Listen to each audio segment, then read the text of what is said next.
I'll divorce a slave who doesn't do housework, huh? Suddenly entering the room, my husband, Ethan, remarked.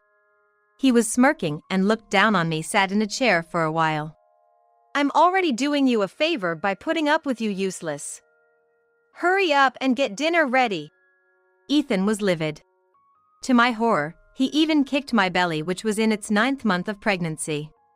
Caught off guard, I, along with the tablet I was holding, tumbled down from the chair onto the floor. In that falling moment, I tried to protect my belly. The pain from the fall shot through my entire body. Beyond my initial scream, I couldn't utter a word due to the pain and clutched my belly desperately. Ethan kept kicking me and was like, "Get up and do your job," when suddenly, an angry voice yelled at him from somewhere. What awaited such a husband after this incident was. My name is Yvonne Dawson, 29 years old. Living with Ethan, my husband who's 3 years my senior. Though soon, we're gonna be a family of 3. Actually, a new life is growing inside of me. Now in my 9th month of pregnancy with our first child, I often find myself cluelessly reading maternity magazines, somehow making it through the stable period of pregnancy. But that doesn't mean I've been at ease. Every day is a mix of finding out what I shouldn't do and what might be best for the baby at this stage. Morning sickness, which I had only seen on TV dramas, was far more grueling in reality. Alongside realizing the challenges of childbirth, I've also came to appreciate the greatness of motherhood. Hoping that my baby would be born safely, I've eagerly awaited the day. However, something started to trouble me. It was about Ethan. When I told him about my pregnancy, he was like, "All right," pumping his fist in the air and cheering. I believed we'd have a happy family life. I pictured a bright future full of smiles with Ethan and our soon-to-be-born baby. However, as I grappled with the uncertainties of my first pregnancy, feeling unwell, unable to move as usual, or bedridden due to morning sickness, Ethan began to change. I'm home. Why the hell are the lights off? Sorry. I've had bad anemia since this morning. So, you haven't done anything again? Yes, that's why I tried calling to let you know maybe you could grab something to eat or buy something on your way home. I was already on my way. How am I supposed to get my food now? Saying this, he began yelling and throwing things around. I tried telling him about the frozen burgers and pizza in the freezer, but he was like, "After a long day, you expect your husband to cook for himself," and continued ranting. Ethan didn't care at all about my well-being, especially when he was hungry. He clicked his tongue with a look of annoyance and left without a word. When he came back after a while, he brazenly finished a meal just for himself, didn't clean up, and went to sleep after drowning himself in alcohol. After watching Ethan went to his room, I managed to get up and ate whatever I could for the sake of my baby. Sitting in the silent living room, I became sad, and tears welled up in my eyes. The happy family life I had dreamt of until the other day seemed to be crumbling so quickly, and I couldn't process it. I and Ethan, in the vernacular, had a workplace romance. We've worked at a major global corporation called Asher Company, where Ethan was in the marketing department. I'm an executive assistant but also handle some of the accounting. One day, while working on the accounts, Ethan noticed me when he brought some documents from his department. From that day on, he started pursuing me relentlessly. It was love at first sight for Ethan. At first, I wasn't interested at all. But his persistent efforts and the way he seemed to lead his team with such vigor drew me to him, and we started dating. Once we started dating, he was a wonderful person who made me dream of a happy family life. I wondered if he would be kind to me again if I was more diligent about housework and took care of him properly. With that thought, I decided to wake up even earlier than before and move at a relaxed pace. Even if I'm working from home, I've gotta work. Stay strong, me. Actually, I chose to work from home, not yet on maternity leave. Some of my secretarial duties, like scheduling and contacting managers, could be done remotely, and more than anything, I wanted to save money for our upcoming baby. So, I kept my spirits high and adjusted my routine to maintain a balance. I would wake up earlier than Ethan, prepare a hearty breakfast. He usually eats at the company cafeteria for lunch, so there was no need to pack a lunchbox. Once I sent Ethan off, I could work at my own pace until he returned in the evening, balancing work and house chores. That's how I spent my days.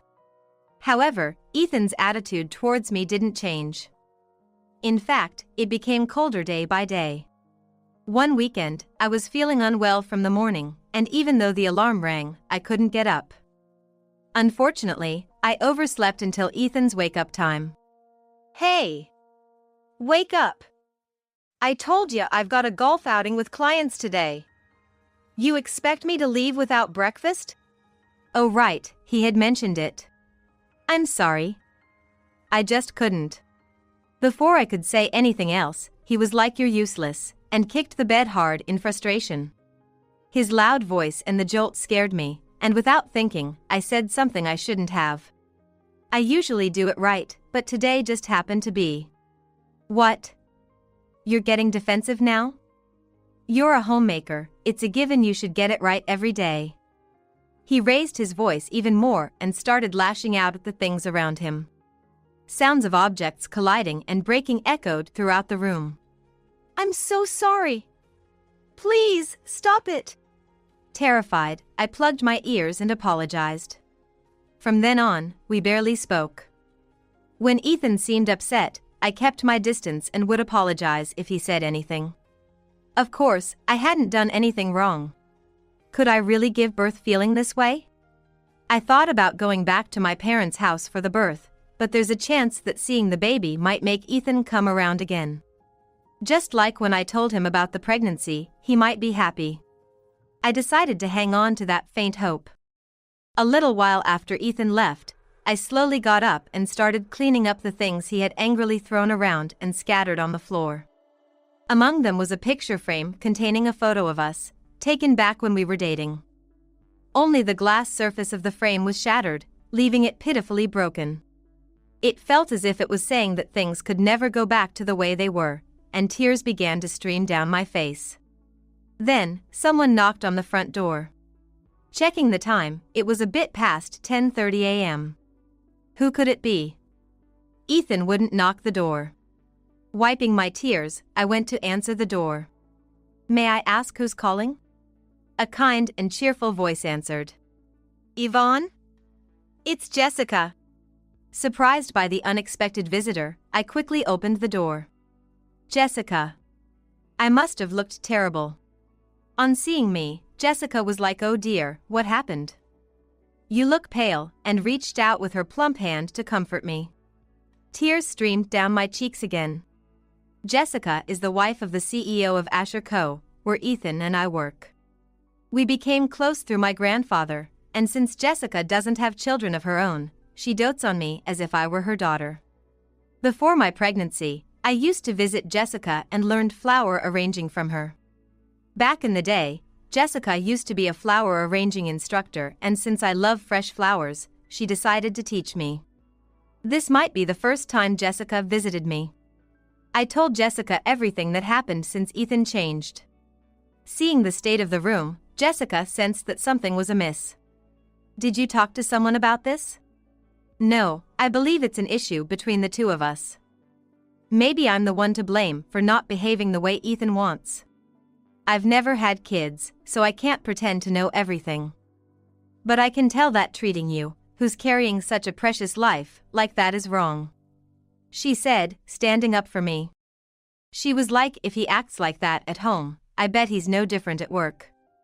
It seems she speculated that Ethan's behavior wasn't just because of my pregnancy but might be rooted in his character. She was also like, "Sounds like a typical case of once you've caught the fish, you no longer feed it, doesn't it?" After listening to my whole story, Jessica cleaned up the mess and made me chicken soup. She originally came to bring me nutritious meals and fruits suitable for pregnant women, after researching what would be best for my condition. "If anything happens, call me right away.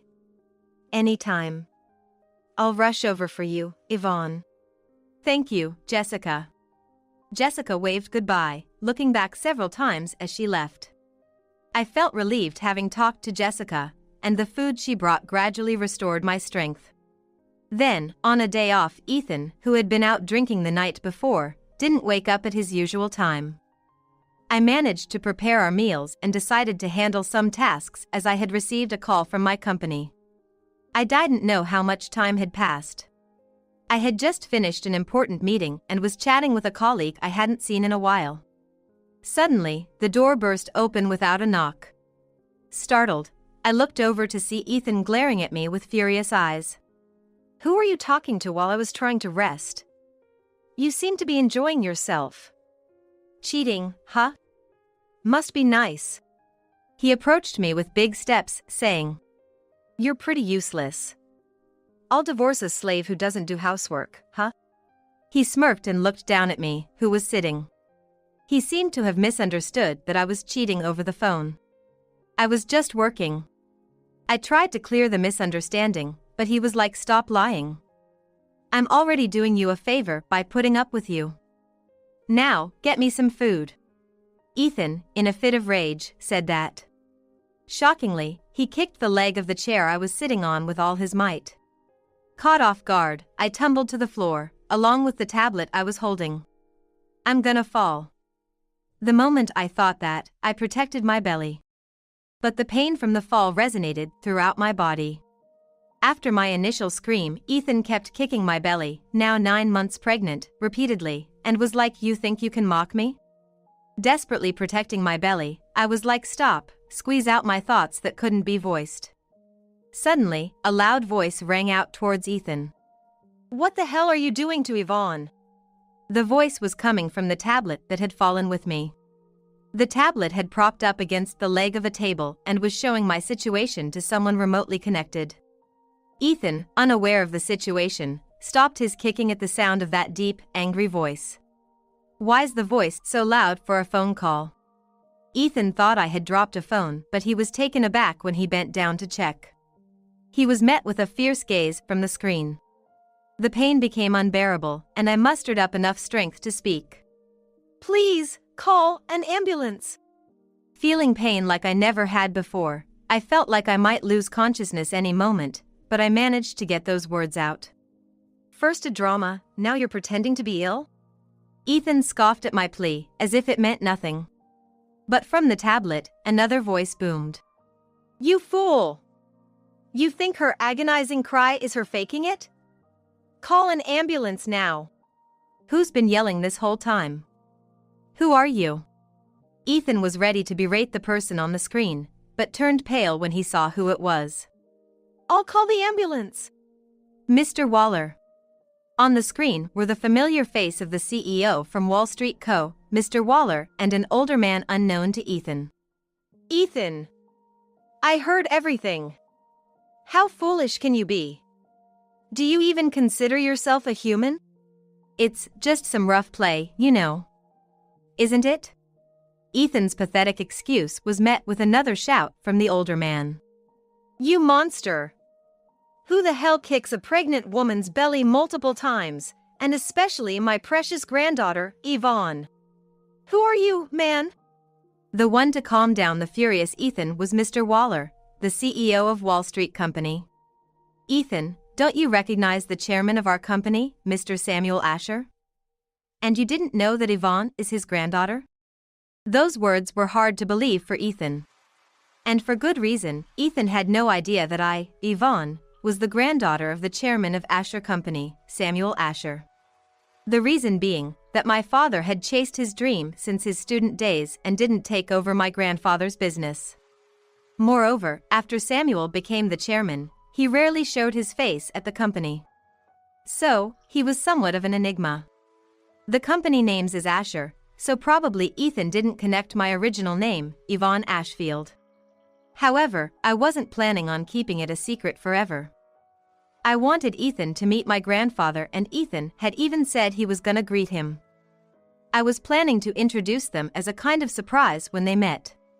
I bet Ethan never dreamt that they'd meet while he was seen being aggressive towards his wife. Seeing Ethan pale and dumbfounded, Mr. Waller added insult to injury. "We'll have to think about your position in the company." "Please wait, Mr. Waller. I really didn't mean any harm, I was just trying to." As he began to explain, the ambulance that Mr. Waller had called arrived, and around the same time, Jessica, who must have received a call from Mr. Waller too, showed up. As the paramedics lifted me onto the stretcher, Ethan tried to grab my hand, but Jessica shoved him away. "Back off. If anything happens to Yvonne or her baby, I'll never forgive you, even if they're both fine." Saying this, Jessica gave Ethan a disbelieving glare. Turning to the tablet displaying Mr. Waller and my grandfather, she was like I'll be accompanying her, holding my hand tightly, and boarded the ambulance with me. As I was loaded into the ambulance, my already fading consciousness began to slip away. I could faintly hear Jessica's voice calling out my name. It seemed to fade as my vision turned black. I wondered how long I was out. Feeling a brightness, I opened my eyes. "Where am I?" Murmuring this, I looked around. Then I heard someone was like Yvonne. "Oh, thank goodness. I'm so sorry. Yvonne's awake now." That was Jessica, crying out and pressing the nurse's call button. From the other side, I could hear my grandfather Samuel's voice. "Yvonne. Thanks God, the baby's fine too. Grandpa." Jessica. As my hazy mind started to clear, I remembered that I was pregnant and had been violently attacked by my husband, Ethan. My grandfather was like the baby. Thank God. Again and again, it relieved me, and I covered my face. Seeing this, my grandfather was like, "You must have been so scared." "You did well," and tenderly ruffled my hair. I remembered how Ethan was when we first got married, and I voiced my thoughts. Did I do something wrong? My voice trembled as the words came out. Hearing me, Jessica was like, "Yvonne, it wasn't your fault." My grandfather was like, "Whoever did this to my dear Yvonne will pay for his sin." Both of them defended me. They were like, "You just need to rest now." I felt a profound relief, realizing that I wasn't alone in this. When I woke up next, I was told I had been asleep for 3 days and nights. After ensuring both the baby and I were okay, I was admitted for a week for observation. Throughout my hospital stay, Ethan never once visited. Thinking about our child, who could have been seriously harmed, anger towards Ethan welled up inside me. Jessica, who visited me daily, expressed her concern that going back home might expose me to Ethan's potential rage again. Thanks to her generosity, it was decided that until things with Ethan were settled, I would stay at Mr. Waller's house, who was the CEO of Asher Company. My parents lived far away, and given the unstable circumstances, it was decided against me returning to my hometown for childbirth. Initially, I thought of going to my grandfather's place. However, since my grandmother had passed and only men were left there, staying with Jessica at Mr. Waller's place in New York seemed better, considering she's a woman and could help out.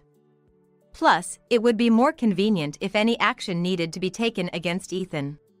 Shortly after I began staying with Jessica, Mr. Waller shared some insights about Ethan's behavior at Asher Company. It turned out, on the night I told everything to Jessica, she had requested Mr. Waller to keep an eye on Ethan's behavior. In response, Mr. Waller asked Ethan's direct reports and coworkers to report on his day-to-day activities. "So, Yvonne, it seems you really had no reason to feel guilty." After hearing Mr. Waller's story, both Jessica and I were at a loss for words. Jessica was like, "I knew it." Turns out, since I was rushed to the hospital, Ethan never contacted me. He was under the impression that I had wronged him and ran away. Worse yet, he was spreading rumors at work that I had cheated on him and felt guilty, which was why I left. Moreover, a coworker from Ethan's batch revealed that he was always an arrogant person, looking down on those he considered beneath him, and even treated some of his subordinates very poorly. Back then, I was the most popular female employee in the company. Ethan only pursued me for that reason. He apparently boasted that once we got married, he'd treat me like a slave and exploit me to no end. I had been deceived by Ethan. Realizing this made me feel utterly naive for ever thinking I was lucky to have met someone kind. "He doesn't even feed the fish he caught," Jessica remarked with a look of disgust. "I bet he's up to no good outside of work as well." We should probably look into it. Jessica exchanged glances with Mr. Waller and nodded.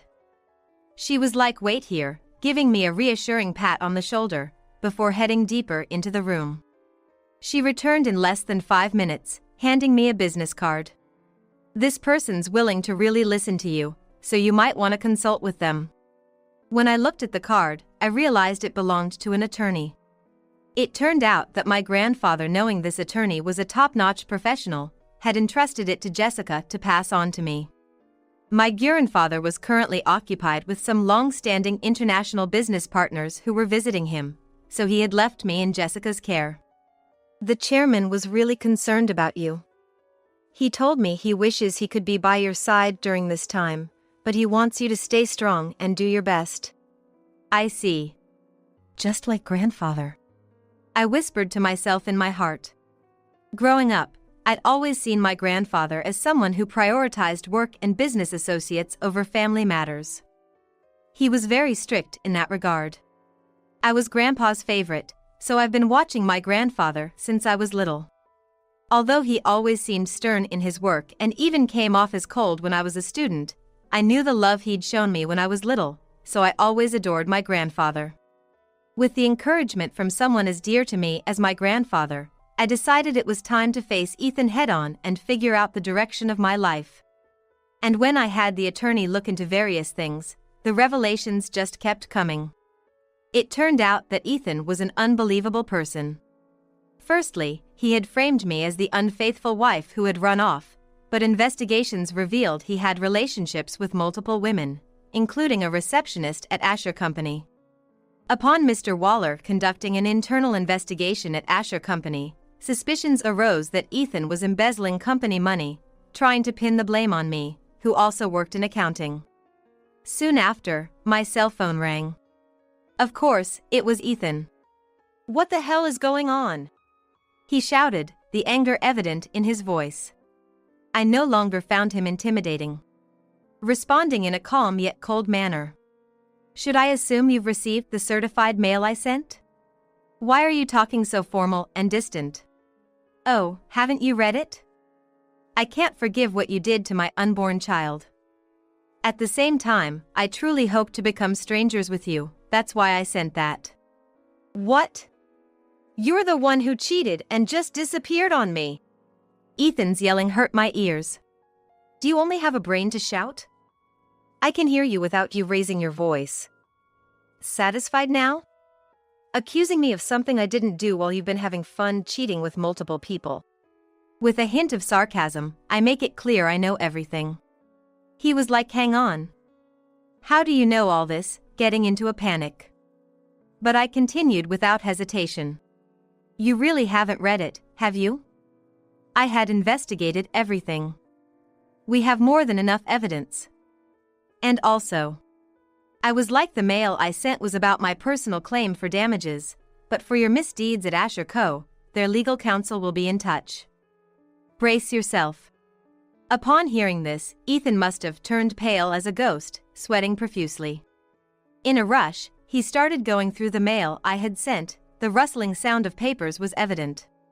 And once he realized that even the company matters were known to me, and given the mention of the company's lawyer, he probably felt the weight of the situation and tried to turn things around. "Come on, Yvonne. You don't want to break up with me right now, right? Our baby needs a father, right? Look, don't be foolish thinking about leaving. And about the company, they think you did it. I'll tell them they got it wrong, okay? Then it'll be like it never happened, right? Such a selfish and advantageous proposition. Unbelievable reasoning. I told you what I did, didn't I? I said we have more than enough evidence." "Oh, right. My grandfather was pretty furious too. You might get sued by him as well. I'm done talking to you. If you have anything to say to me in the future, do it through my lawyer." With that, I hung up the phone. Ethan was like, "Hey, don't hang up." I could hear his desperate voice. But I couldn't care less about that. I never wanted to hear Ethan's voice again, let alone see his face. Given that I was expecting a baby, I decided to leave everything to my lawyer and focus on my preparations. As for what happened to Ethan, investigations at his company revealed inappropriate behavior towards colleagues, leading to complaints. Evidence of embezzlement was also found, resulting in his termination and subsequent arrest for theft. Furthermore, while I didn't want any trouble, especially with my baby on the way, my grandfather's anger led to Ethan being reported to the police for assaulting me. He faced further investigation for assault. Financially, multiple compensation claims piled up on him, resulting in a massive lump sum demand. For the time being, Ethan's behind bars, but when he gets out, well, his life's gonna be even tougher. You had it coming. I hope he pays for what he's done. Before Ethan was taken in by the police, I managed to finalize our divorce. I then safely gave birth to a healthy baby girl. After discussing with my grandfather and Jessica, we decided to ask the lawyer involved and manage as a special case that my daughter wouldn't see her father for now. It was a surprise for my parents, but after my delivery, they moved from Nebraska to New York to live with my daughter and me. It was the four of us together. My parents also helped out with raising my daughter, allowing me to go back to work. By the time my daughter started elementary school, I was entrusted with significant responsibilities at work. I succeeded Mr. Waller and became the CEO of Asher Company. Following my grandfather's policy of not allowing the company to become stagnant, the CEO position rotates after a certain age. While working as a secretary and handling the finances, I'd been studying the ins and outs of the business. Had Ethan remained the person I met back then, maybe he'd be the CEO now. But looking at the path he chose, I can't help but pity him. I feel more resolved to be a leader who listens to everyone, ensuring we don't produce employees like him. I'm determined to follow in the footsteps of great men like my grandfather. Speaking of my grandfather, he's now retired as chairman and is completely smitten as a great-grandfather to my daughter. Though I've been through tough times, I feel truly blessed right now. We're going to live with our eldest son and his wife, so you need to leave. I was stunned by Mike's words. As if to add insult to injury, even Lisa began to berate me. Yeah, right.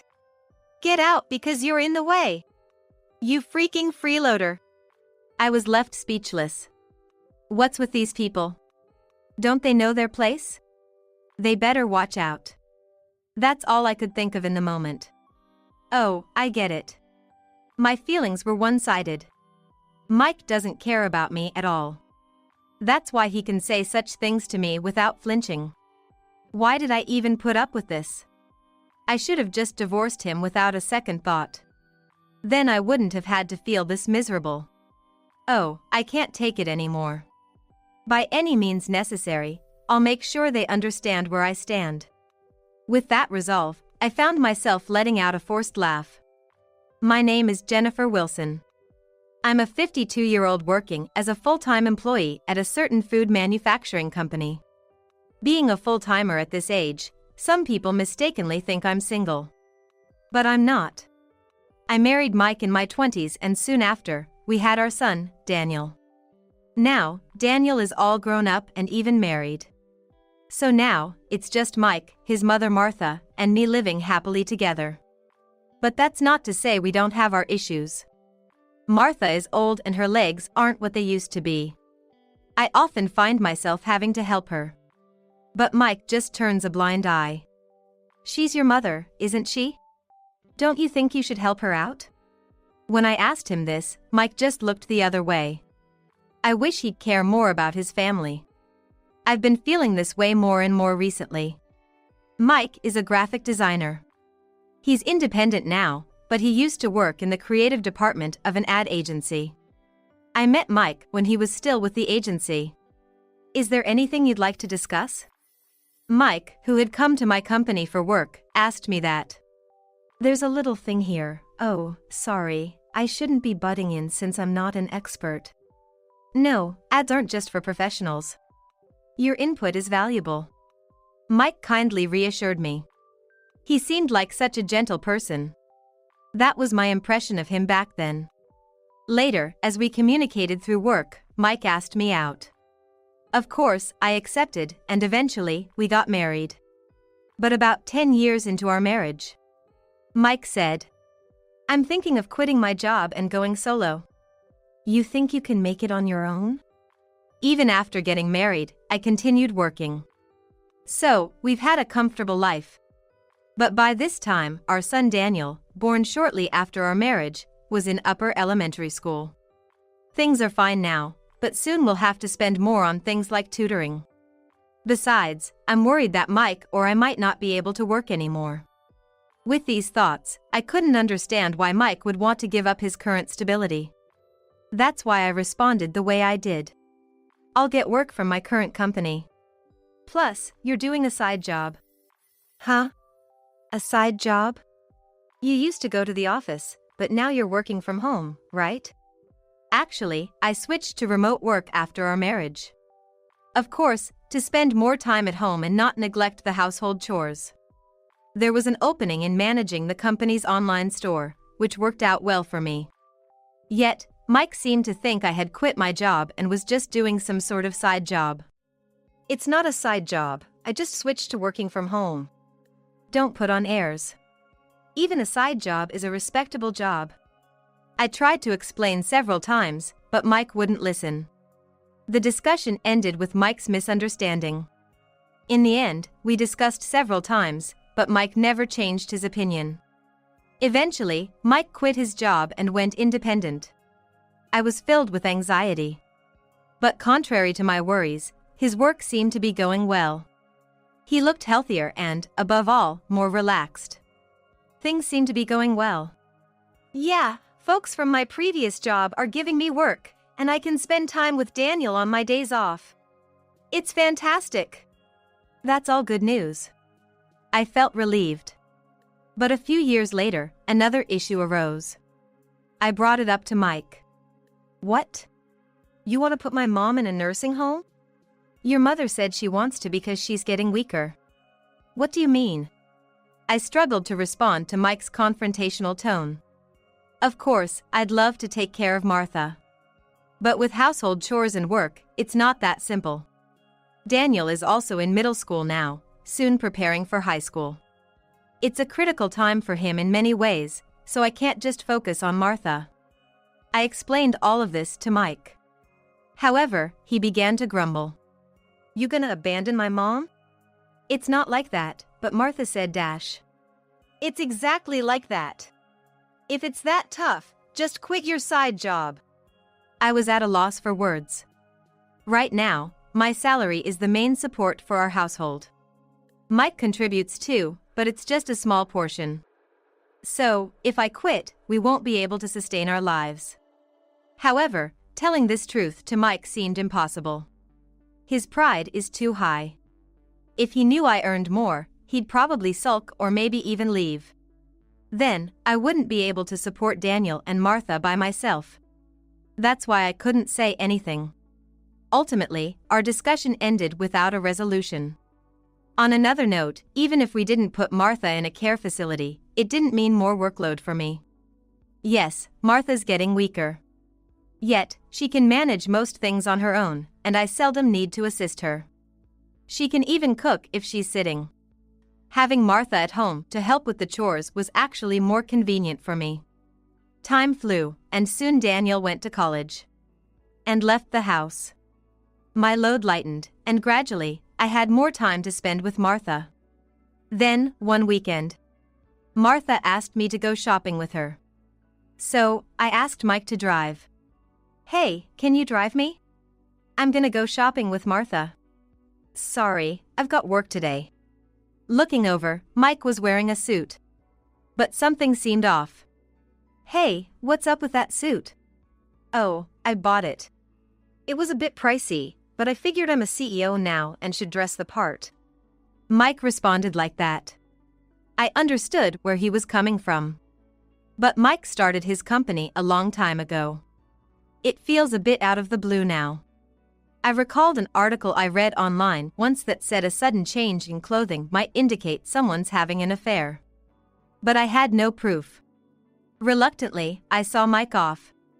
Later, I went out with Martha by cab, but I couldn't get Mike off my mind all day. Is he really having an affair? Since then, I started doubting Mike. I thought I'd confront Mike whenever I had a chance. I spent my days thinking about it. But Mike was very careful. Time just keeps on ticking by. Soon, Daniel informed us that he got a job and eventually shared news about his marriage. But I still couldn't find any proof of Mike's affair. I couldn't find any evidence of his affair, but with Daniel getting married, maybe it's okay to just get a normal divorce. I began to think that way. One night, Martha went to the bathroom and hurt her foot. Thankfully, it wasn't severe. But she was shocked and said, "I think I should move to a care facility. And I have a favor to ask." The situation was entirely different than before. If I divorced, Martha might be left to fend for herself. Thinking this, I couldn't deny Martha's request. So, I obliged. This was about 6 months ago. Since then, I visit Martha every weekend. I can't seem to divorce because I'm too worried about Martha. I murmured on my way home. I'm back. Hey, Mom, welcome back. It was Daniel. Next to him was his wife, Lisa. We've been waiting for you, Martha. Why were Daniel and Lisa here? I was puzzled and asked Daniel. Daniel? Why are you here at home? Well, just when Daniel was about to answer, Mike appeared from behind him. He said, "You've been so indifferent.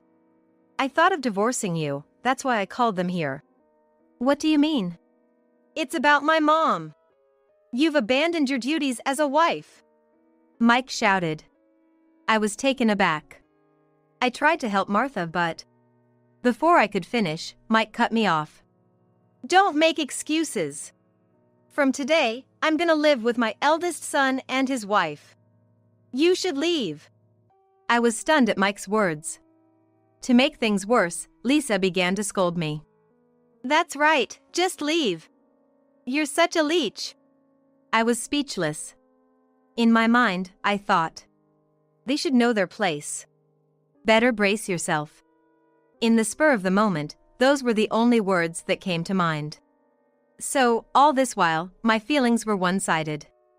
Mike never really cared for me. That's why he could say all this without hesitating. Why did I put up with all of this? I should have just divorced without giving it a second thought.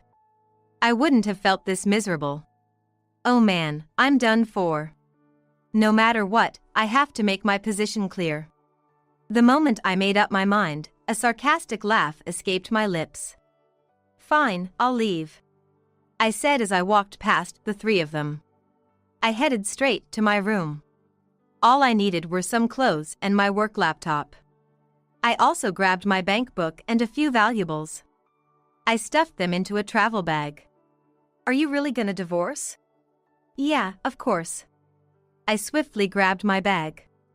Then, after a moment of thought, I said to Mike, "You know, I'll divorce you amicably for $10,000.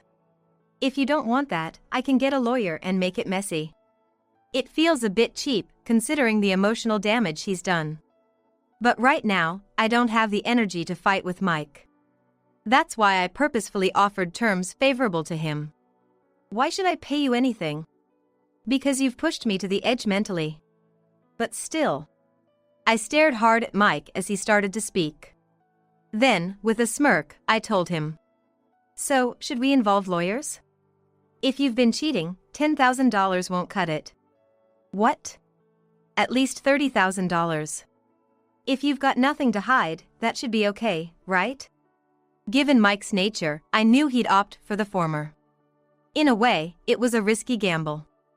Mike gritted his teeth in frustration. Seeing his reaction, I became certain. He definitely cheated. But I couldn't gather any evidence. So, I had to pretend I had some just to corner Mike even a little. What will it be? If we get lawyers, I'll also claim damages for emotional distress inflicted on your lover, okay? Well, I really don't want to upset Martha, your mother. So, I don't want any complications. Hearing my words, Mike looked dejected. Then, begrudgingly, he replied, "Fine. I'll pay the $10,000 by the end of this week." "All right. I'll come by this weekend and we can discuss the divorce." I smiled and walked past Mike. Then, I left the house. I headed to a nearby cafe and started looking for an apartment I could move into immediately. After some searching, all I could find were weekly rentals. This will do for now. I reluctantly signed a lease for a weekly apartment and decided to stay there for the time being. And on the weekend, I headed to Mike's family home where he lives. When I rang the doorbell, Lisa poked her head out. "Hey, what brings you here?" "I came to get some of my stuff. Plus, there's the matter of the divorce and some other things." "Oh, is that so?" Lisa snorted dismissively. I couldn't help but wonder, why did Daniel ever marry a girl like this? I just couldn't help but wonder. But setting that aside, as I entered, Mike was waiting inside. There was an envelope on the table. "There's alimony inside." "Understood." Inside the envelope, there were stacks amounting to $10,000. I checked it and put it in my bag. "Well, I'll have the movers take out the rest of my stuff from the room." "Do as you please." Mike seemed to be sulking. Even though he was the one who wanted the divorce, I wonder what he's so upset about? I carried on with the move, puzzled. Eventually, when the move was done, I handed Mike a bank book. "This is the bank book for the account where you'll deposit the living expenses." "Uh-huh. You used to give it to me, but now you'll have to deposit it yourself." "I get it." Mike grabbed the bank book as if snatching it away. I couldn't help but think he acted like a child. Afterwards, I went to the living room where Daniel and Lisa were. "I need to talk to both of you." "What is it?" "I don't really want to talk though." "Just take this." As I took out the bank book, Lisa's eyes lit up. "Wait, are you giving me money?" "No, this is the bank book for the living expenses account." "Oh." Lisa looked clearly disappointed. "Use it to manage the living expenses you receive from Daniel." "Geez, always fussing over small things," Lisa muttered under her breath. I pretended I didn't hear and told her. "You'll be in charge of managing the living expenses for the family, including Mike." "Got it?" "Yeah," Lisa replied, sounding rather annoyed. I sighed and left the room. I had given them the bank book for living expenses. Now I had no ties to Mike and his family. I felt somewhat relieved. Just a few days after that exchange, I was working in my room when my phone unexpectedly rang. "Who's calling at this busy hour?" Sighing, I picked up my phone. The screen displayed Daniel's name. "Isn't he working right now?" I checked the time. It was just past 10 a.m. It was too early for a lunch break, so maybe something urgent came up? With various thoughts running through my mind, I answered the call. "Hello? What's up, Daniel?" "Mom! Where are you?" "I'm at home, what's wrong?" As I replied, Daniel raised his voice even louder. "The account's empty. What's going on?" I momentarily pulled my phone away due to the loudness. I quickly put it back to my ear and asked, "You mean the living expenses account I gave you?" "Of course. Why is it empty? How are we supposed to live like this?" "That makes sense." I had given it to him with a zero balance. After all, the funds were from my salary. So, there's no obligation for me to leave any money in it. Thinking that, I replied to Daniel. "Did you not deposit the living expenses?" I asked, and Daniel mumbled, searching for words. "Strange, what's going on?" I pressed him again. "Didn't you put in the money for living expenses?" "I didn't. I thought Mom had deposited it." "Why would I deposit money? I'm not living with you guys." At my words, Daniel fell silent. I continued, trying to reason with him. "I told Lisa, didn't I? To deposit the money you gave her for living expenses." "Well, yeah, but it's not just about putting your paycheck into the household. What's so hard about it? Just then, Daniel whispered in a low voice. Because. What? What did you say? I was fired. I don't have a salary. Daniel raised his voice. What? Fired? Yeah. The truth is.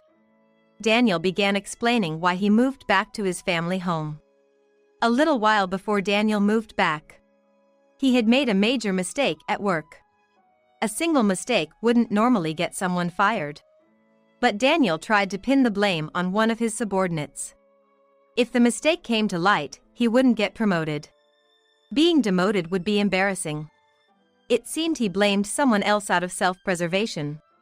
However, his deception was easily uncovered, and he was forced to resign.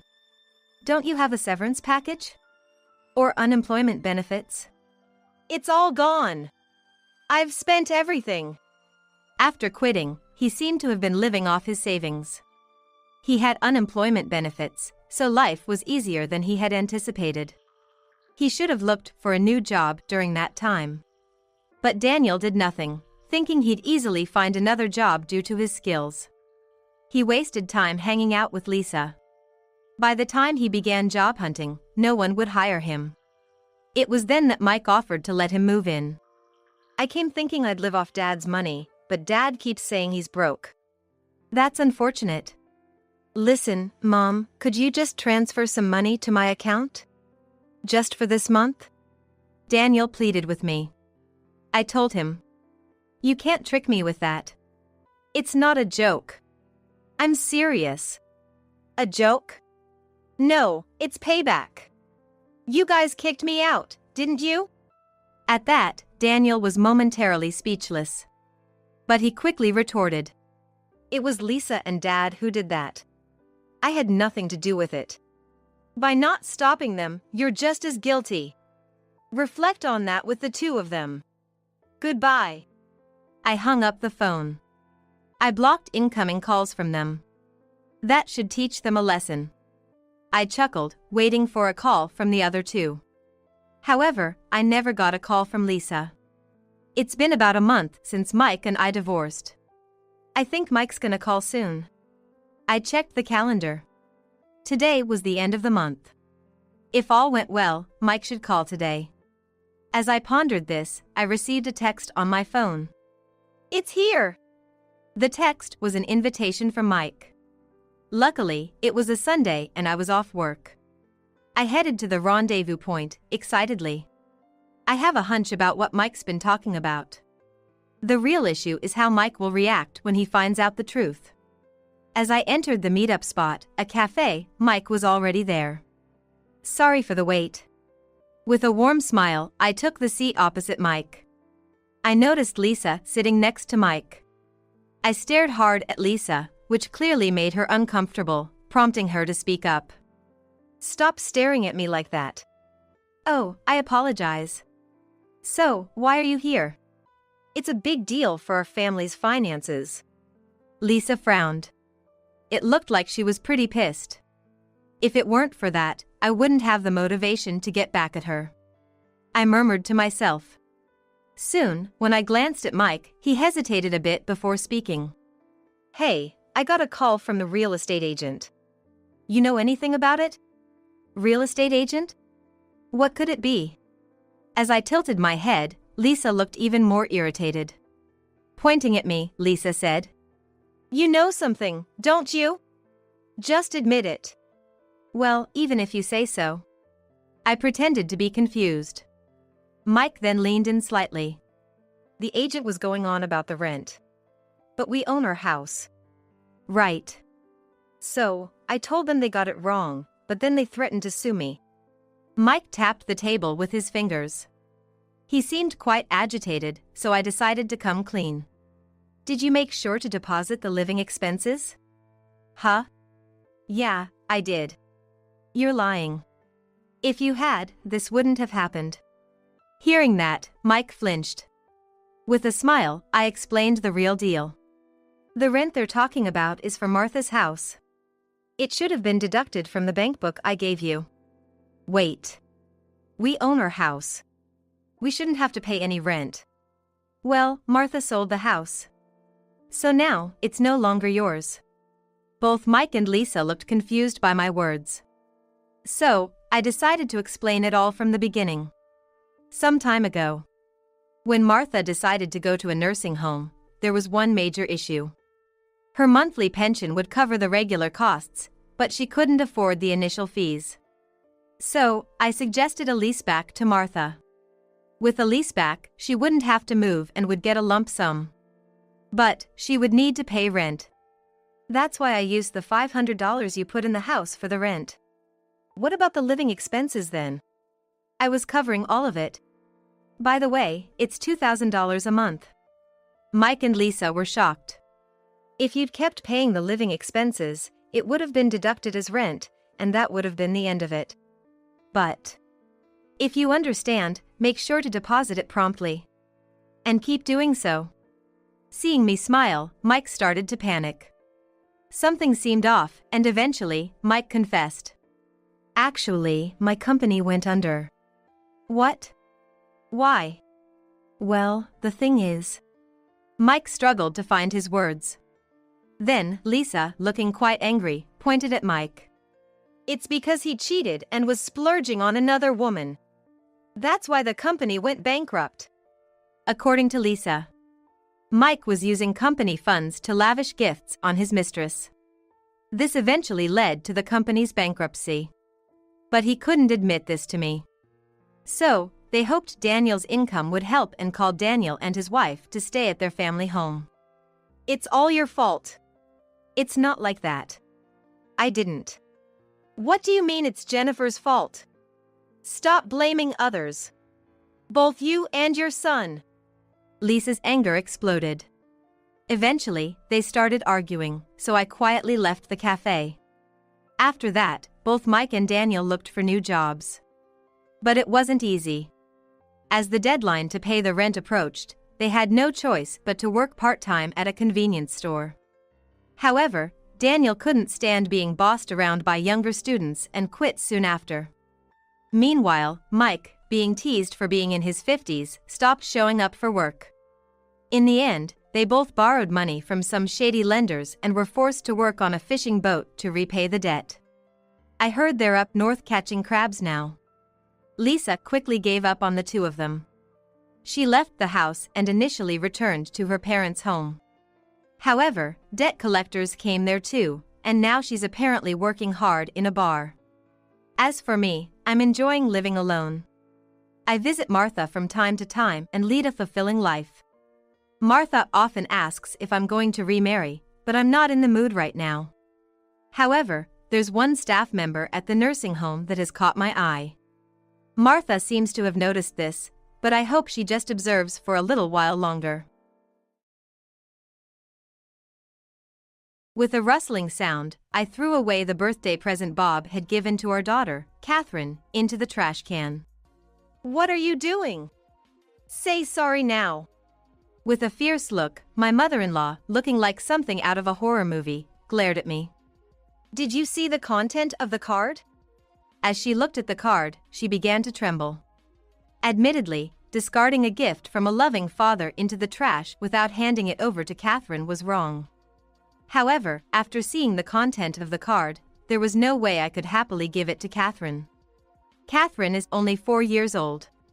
She's in the middle of her preschool years, and she's at her most adorable.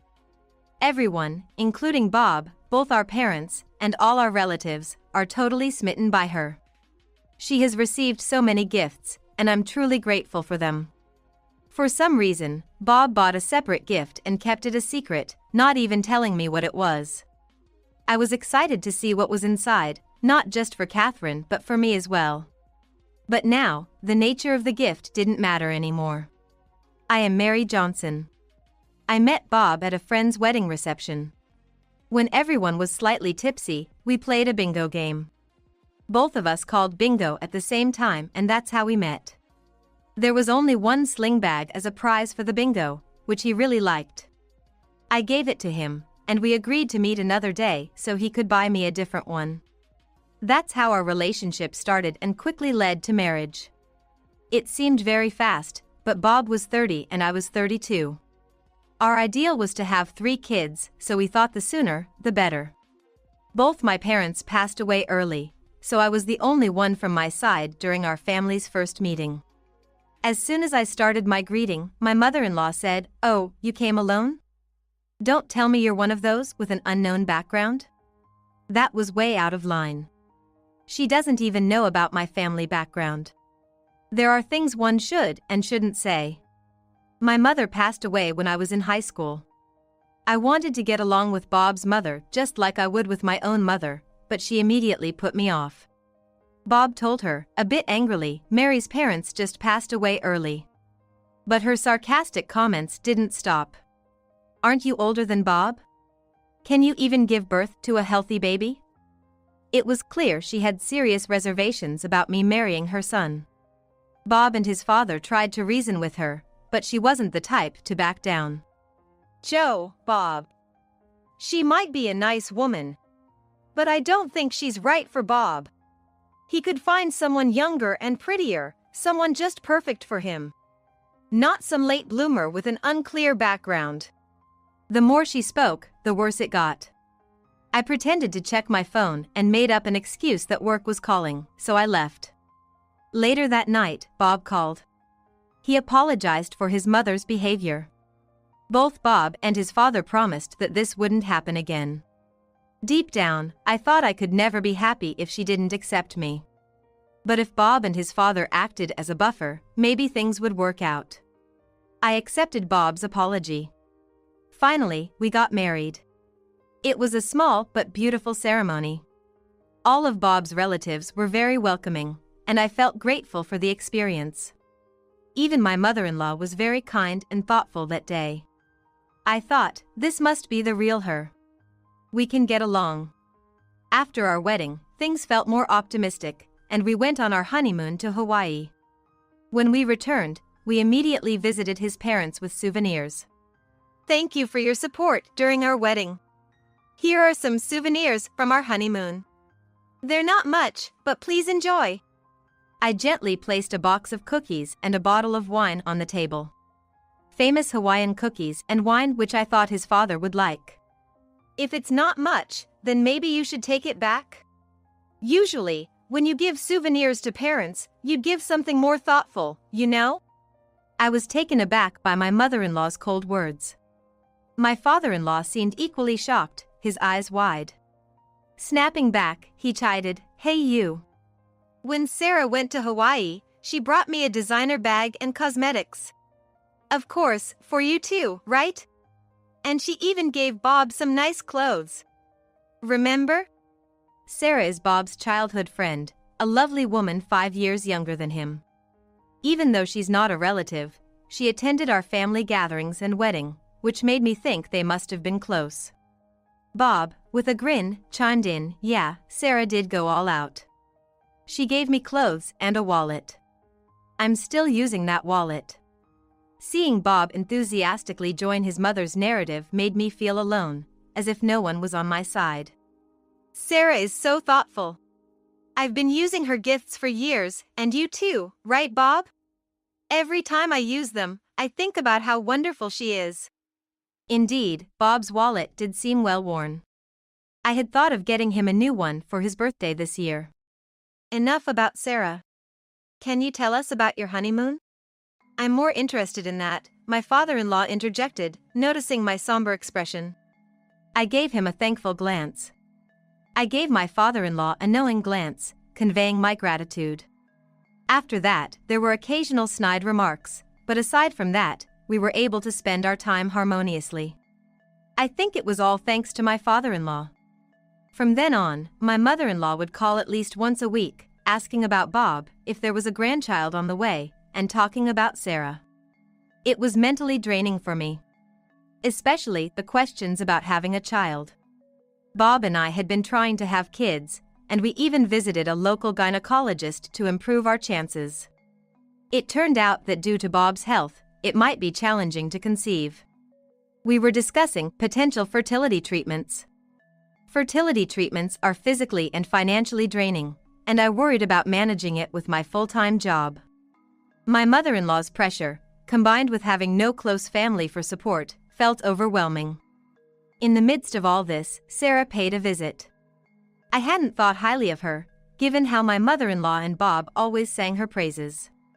But after talking to her, she seemed genuinely nice.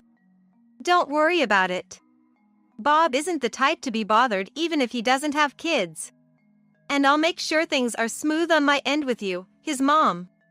Although I had reservations about her due to my mother-in-law and Bob always praising her, after talking face to face, I realized she genuinely was a kind person. Our conversation lightened my mood and made me more optimistic. Perhaps that shift in mindset worked wonders, as I soon found out I was pregnant and later gave birth to a healthy baby girl. Bob and both our parents exclaimed, "A long-awaited girl." Bob's parents, who only had one son, had probably wished for a granddaughter. Everyone doted on her, and she quickly became the apple of everyone's eye. Our daughter, Catherine, grew rapidly, moved from daycare to kindergarten, and seemed to play with a lot of friends every day. I returned to work, and my weekends became busier. Whenever I wasn't around, Bob would take Catherine to his parents' place. Whenever I could come home early, the house would be empty. On the occasions I finished early, I'd usually meet up with them at Bob's parents' house. Feeling reluctant but doing so anyway, I headed over to his parents' house one day.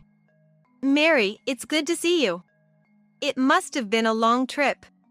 Thanks for coming, especially if you're tired," greeted my father-in-law, welcoming me at the doorstep. Bob, Catherine, and Sarah went shopping together. They might be playing in a nearby park. I hope you can relax even if it's not comfortable here. I had hurried home, only to find out that not only Bob and Catherine were out. And what's the deal with Sarah going along too? Well, it can't be helped. Having nothing else to do, I busied myself by tidying up parts of the house and pulling weeds from the garden, careful not to interfere with my mother-in-law's space. Around 6 in the evening, Bob, followed by my mother-in-law and Sarah, returned. "Hey, Mary. Didn't know you were here. We went shopping with Catherine today. Got lots of toys and clothes, all thanks to Mom and Sarah." Bob, hands full of shopping bags, was followed by a delighted Catherine. Then, trailing behind, my mother-in-law and Sarah made their entrance. "Oh, Mary, you just decided to come without calling? We're fine without you, you know. If anything, you're in the way." She began with her usual snide comments. "Catherine even said she prefers being with Grandma and Sarah over you. She said that even though you didn't buy her any toys today, Sarah did, and she's happy. She likes Sarah more than you." Such words, even if not truly spoken by Catherine, hurt deeply. With a full-time job, the time I spend with Catherine is limited, and from a disciplinary perspective, I can't always buy her everything she wants. But to be told she prefers someone else over me, especially Sarah, was heart-wrenching. "Moreover, I heard you didn't want to have a child. Sarah told me. Even though Bob was considering treatments, you didn't want to because it would mean more work for you.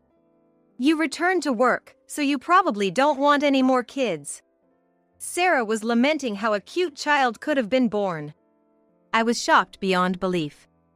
I remember confiding in Sarah about our struggles to conceive due to issues with Bob and whether or not we should consider fertility treatments. Sarah had hinted that she might tell my mother-in-law, so what was this all about? Blinded by Sarah's amiable demeanor, I spilled all our marital concerns to her. My vision blurred with disbelief. Too stunned to speak, I was jolted back to reality by Catherine's words, "Look, Mom. I got this pretty thing. Clothes with ribbons and flowers. And guess what? Aunt Sarah got me the toy I wanted for my birthday." I realized Catherine's 4th birthday was coming up next week. I had planned to buy her the present she had been wanting on a day when I could leave work early. She had been asking for a doll, and I had decided to buy the doll along with some clothes for it. Had she already gotten it? I searched for Sarah to thank her for the gifts and to verify what I had heard from my mother-in-law. But she seemed to have left without a word. That night, I tried my best to hold it together, and we went back home, just Bob, Catherine, and me. On Catherine's birthday. I had hoped to celebrate just the three of us, but we were invited by Bob's parents. I wasn't keen on going after the traumatic events from last week, but seeing the excitement on Bob's and Catherine's faces, I reluctantly agreed. Bob, Mary, and Catherine. So glad you could make it. Happy birthday, Catherine. Come on in, we've got a feast and cake ready. And of course, presents too. Catherine, with a gleeful yay, darted towards the living room. She was excited about her presents. Before even touching the birthday meal, she was all over the mountain of gifts. Looking at the beautifully wrapped presents made even a parent like me excited. Among them was a notably large gift, which was the one Bob had chosen. Reading the card attached to it made my blood boil. And I threw Bob's gift for Catherine into the trash bin. What on earth are you doing? Apologize now. My mother-in-law, with a face contorted in rage, stared me down. Did you read what's inside the card? As she read the card, my mother-in-law began to tremble. Sure, throwing away Catherine's present from her father was a big no-no. But after reading that card, there was no way I could have given it to her with a smile on my face. Catherine, now 4 and in the prime of her preschool days, was the darling of the entire family. Everyone adored her, Bob's and my parents, and all our relatives. She had received plenty of gifts, and I was grateful for that. For some reason, Bob had gotten her a separate gift and wouldn't even hint at what it was. I was as eager as Catherine to find out what it was. But the card changed all that. The relatives present were equally puzzled. Bob, what's the meaning of this? The card says, from Dad and Mom Sarah. What's that about? Yes, the message card said, from Dad and Mom Sarah. I presumed they bought it during their shopping trip last week. It was probably the electronic piano Catherine had wanted. It's pricey, so we had planned to gift it to her when she started elementary school. But it seemed they had already gone ahead and bought it. I don't know anything about that card. I haven't touched that gift since we bought it last week. Stumbling over his words, Bob began to make excuses. It's not about that. You've been bringing Catherine here all the time. And you both keep mentioning Sarah. Were you having an affair? My rage got the best of me, and I yelled, momentarily forgetting we were in front of family. The realization that he could have been cheating all this time suddenly put things into perspective. Despite my reluctance, Bob often took Catherine to his parents' house without me. He had stopped talking about our treatments once he began visiting his family more. He used to be more considerate about my relationship with his family, but once he started making these solo trips, he would only say I didn't have to join if I didn't want to. And there was more. As my anger grew, I was interrupted by a familiar voice. Hello. Happy birthday, Catherine. Did you like the present? You wanted that electronic piano, right? It was Sarah's carefree voice. She and Bob had indeed bought the present together. Sarah, hello. What's this about you being Sarah Mama? Sarah looked taken aback, probably surprised to see me there. Sarah probably thought that my husband had told me about his relationship with her, and she assumed I'd be too angry to show up. Oh, it's you, Mary. How've you been? What brings you here? I wonder if, during this past week, my husband had promised Sarah he would tell me about their relationship. That's why she thought it would be just Bob and Catherine celebrating her birthday. Well, I'm here because I'm Catherine's mother and Bob's wife. And who are you to act so brazenly? I was fuming at Sarah's audacity, acting like nothing was wrong. If this were a comic, steam would be shooting from my ears, or better yet, my head might be depicted as exploding. You're just some older woman. Bob never really got along with you, and he's always had a thing for me. He probably just married you on a whim, but he truly likes me. I'm younger, prettier, and way better than a disliked woman like you. So this was the true nature of the ever-friendly Sarah. When you turn things inside out, she's just a wicked woman in disguise. How dare you? So you're really a spiteful woman. How foolish of me to confide in you. Everything I shared with you was probably relayed verbatim, or worse, twisted, to my mother-in-law, wasn't it? Sarah burst out laughing, her laughter dripping with condescension. Calling me spiteful is a bit much, huh? But maybe you're right. Being cute has its perks. What a devilish woman. Appearances can be deceiving. She always seemed so kind, but her current expression was twisted. Anyways, where's the thank you for the gift? If your daughter's gonna be my daughter, you'd better teach her some manners. I was both furious and dumbfounded. I couldn't comprehend why she believed I'd divorce Bob and give up Catherine. What do you mean your daughter? Even if we did divorce, there's no way I'd give up Catherine. The thought of giving up Catherine was inconceivable. No matter how poor we became, I'd always want to raise Catherine by my side. No way? You should ask her yourself. Catherine told me she likes me better since I'm kind and let her do whatever she wants. Those words hit me like a ton of bricks. Admittedly, I wasn't a mother who spoiled Catherine. I would tell her no when necessary and tried to teach her the value of restraint by not buying her every toy she wanted. So, did she prefer Sarah because she was allowed to do as she pleased and received any toy she wanted? I was at a loss for words. Into this silence, a sweet voice chimed in. I like Mommy the best.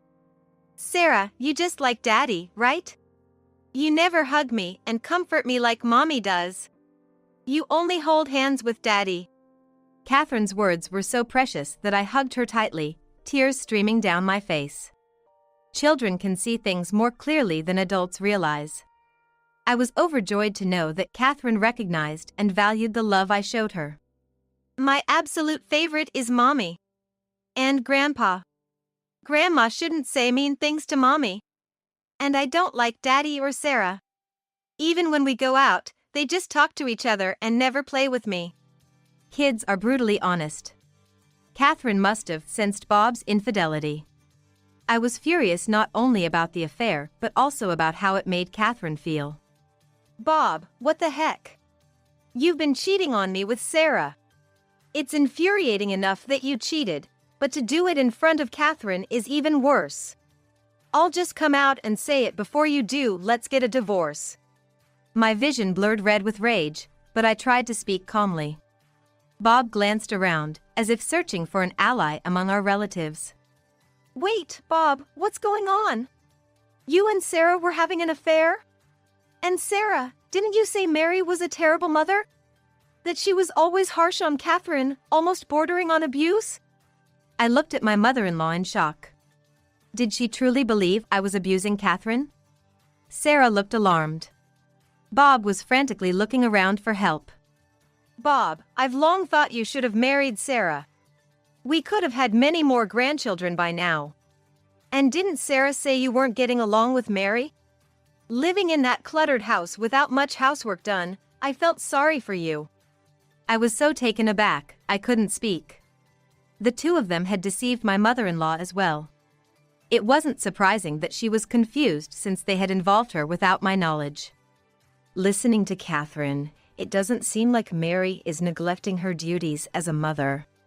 Mary, I apologize. I admit I was disappointed initially that Bob didn't marry Sarah and made some snide comments. But you always treated me kindly despite that. When I tried to build a better relationship with you and talk to Sarah, she told me you didn't like me and wished I'd just go away. Clearly, I was mistaken. I'm truly sorry. I was taken aback by this sudden apology from my mother-in-law, but if she was constantly fed lies, it made sense she'd hold some resentment towards me. It's almost laughable to think someone as stern as her was so easily deceived. To say I could completely forgive everything she'd done would be a stretch.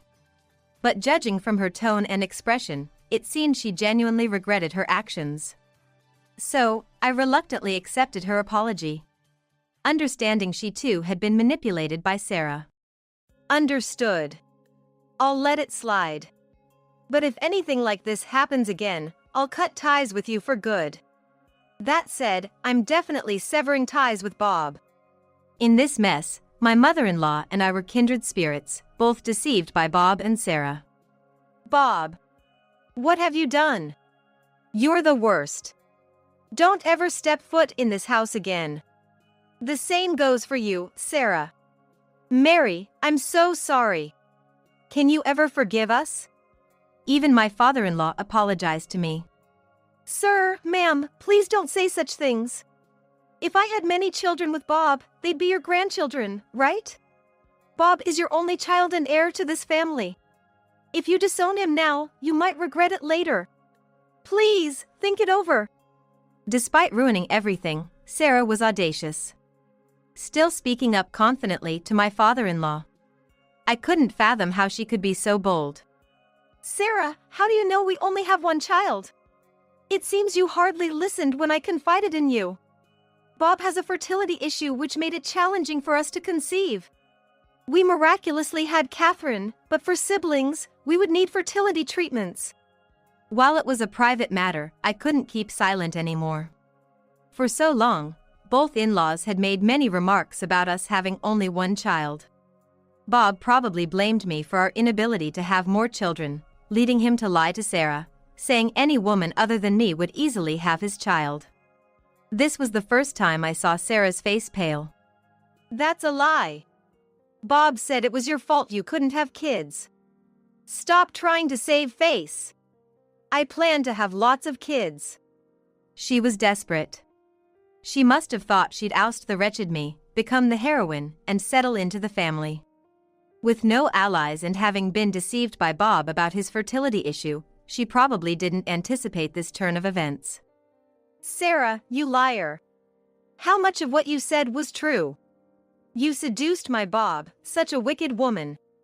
Sarah looked shocked when my mother-in-law confronted her. She must have been confident my mother-in-law was on her side.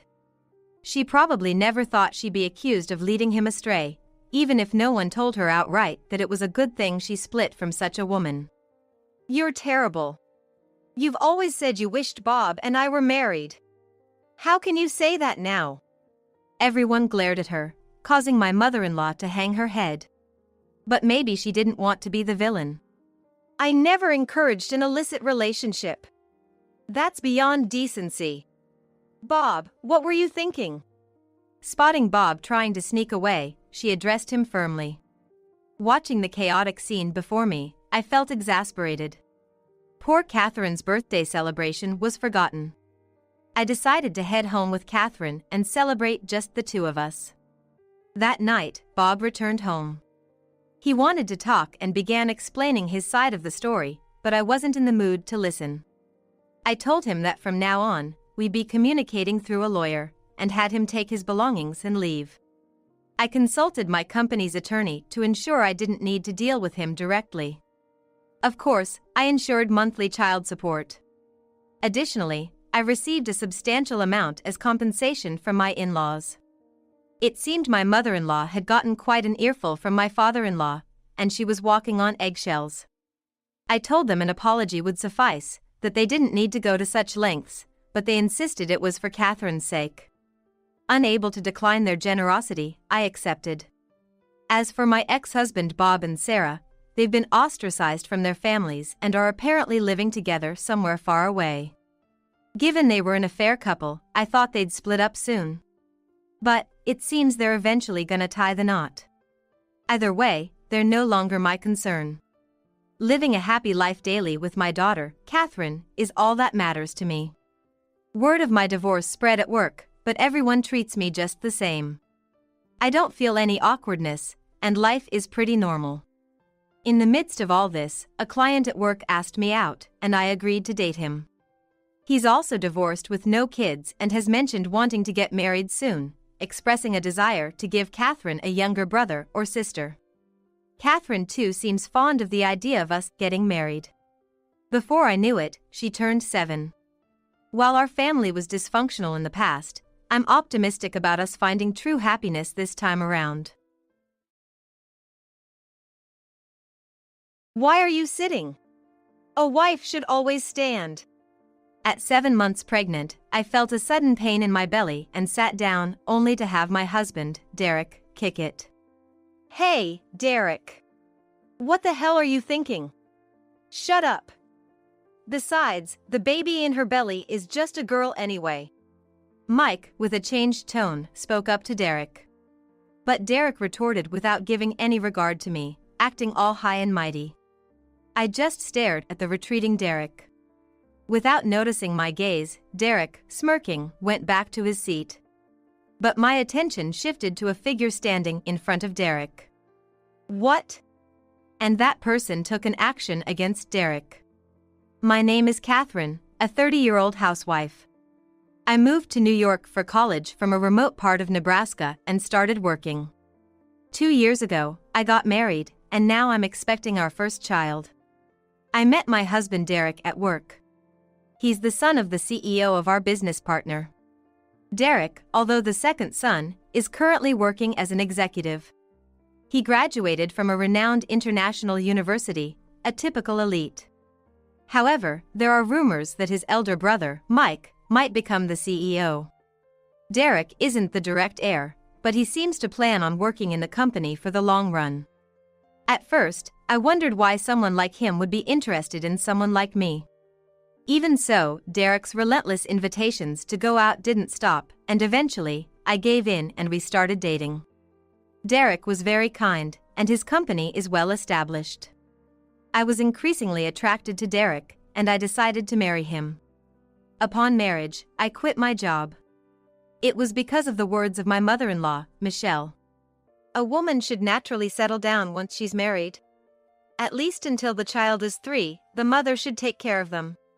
When I announced my pregnancy, Michelle was the first to say that to me.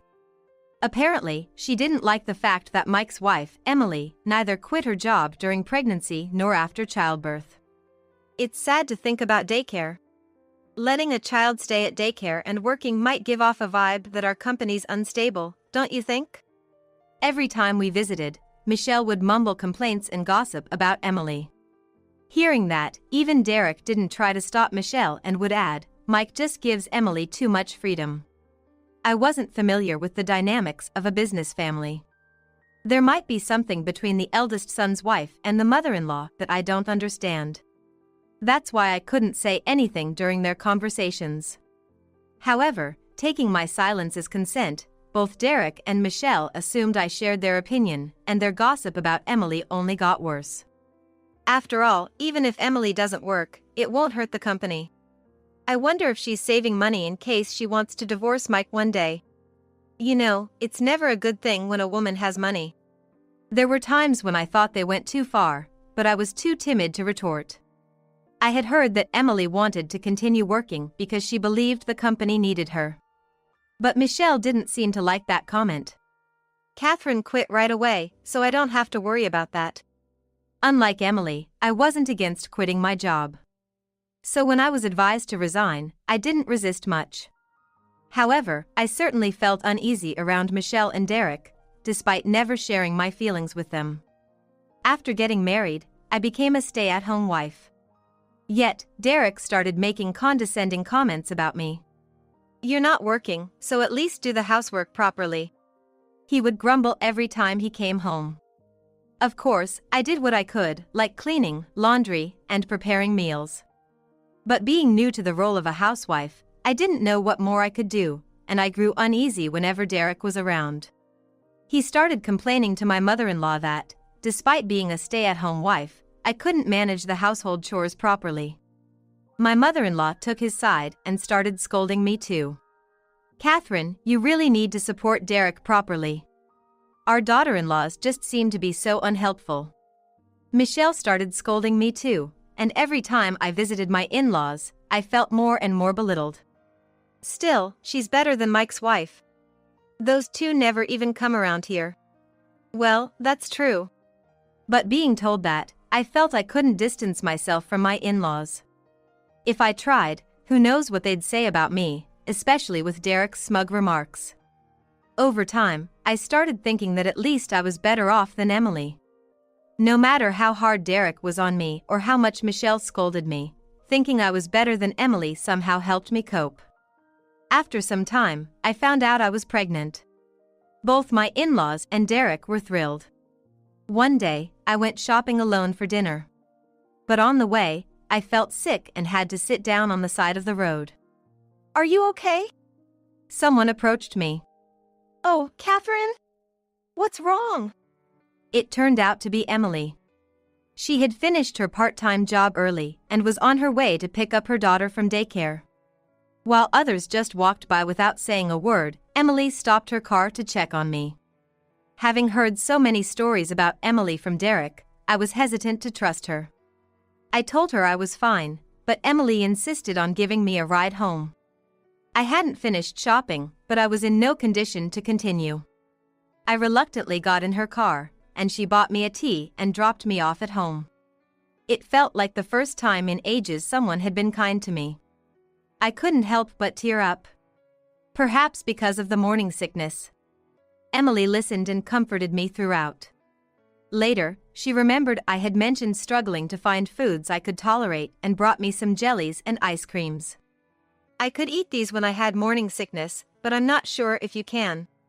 I was really grateful for her gesture. But that night, when Derek opened the fridge and saw all the jellies and ice creams, he frowned. What's with all this? Wasting money when you're not even working. I retorted. It's not like that. Emily brought them for me. She said she felt bad for me because of the morning sickness. Emily? My sister-in-law? I nodded. While I was on the street, I suddenly felt ill and couldn't move. By coincidence, it was Emily who came to my aid. She kindly gave me a ride, and even brought me some comfort food later on. When I relayed this to Derek, his expression darkened. I had expected my husband to respond with something like, "Oh, you caused some trouble," or, "I'm grateful for their help," but his reaction was far from what I had imagined. Are you serious? Please don't owe anything to that couple, he said, holding his head in his hands as soon as I finished my story. Why not? They helped me out. There's no need to say it like that, I retorted, but Derek shot me a sharp glare. He took out a trash bag and said, "Just get rid of these," and began to throw away the food from Emily. I was stunned, unable to comprehend his overreaction. Never ever depend on or accept money from someone who disregards my mother's opinions and works recklessly, Derek exclaimed. It seemed Derek considered Michelle's words as law. I was at a loss for words. After that, Emily tried to reach out to me multiple times, concerned about my health, but I always brushed her off, fearing Derek's reaction. There were days when I felt horrible and wanted to ask someone for help. No matter how severe my morning sickness was, if I slacked off on house chores, Derek would complain. But I could never bring myself to ask Emily for help. Somehow, I managed to get through my morning sickness, and I've reached my 7th month of pregnancy. At my last checkup, everything seemed to be going well with the baby's growth, and we found out its gender, so we've slowly started preparing for the birth. Looks like it's gonna be a girl.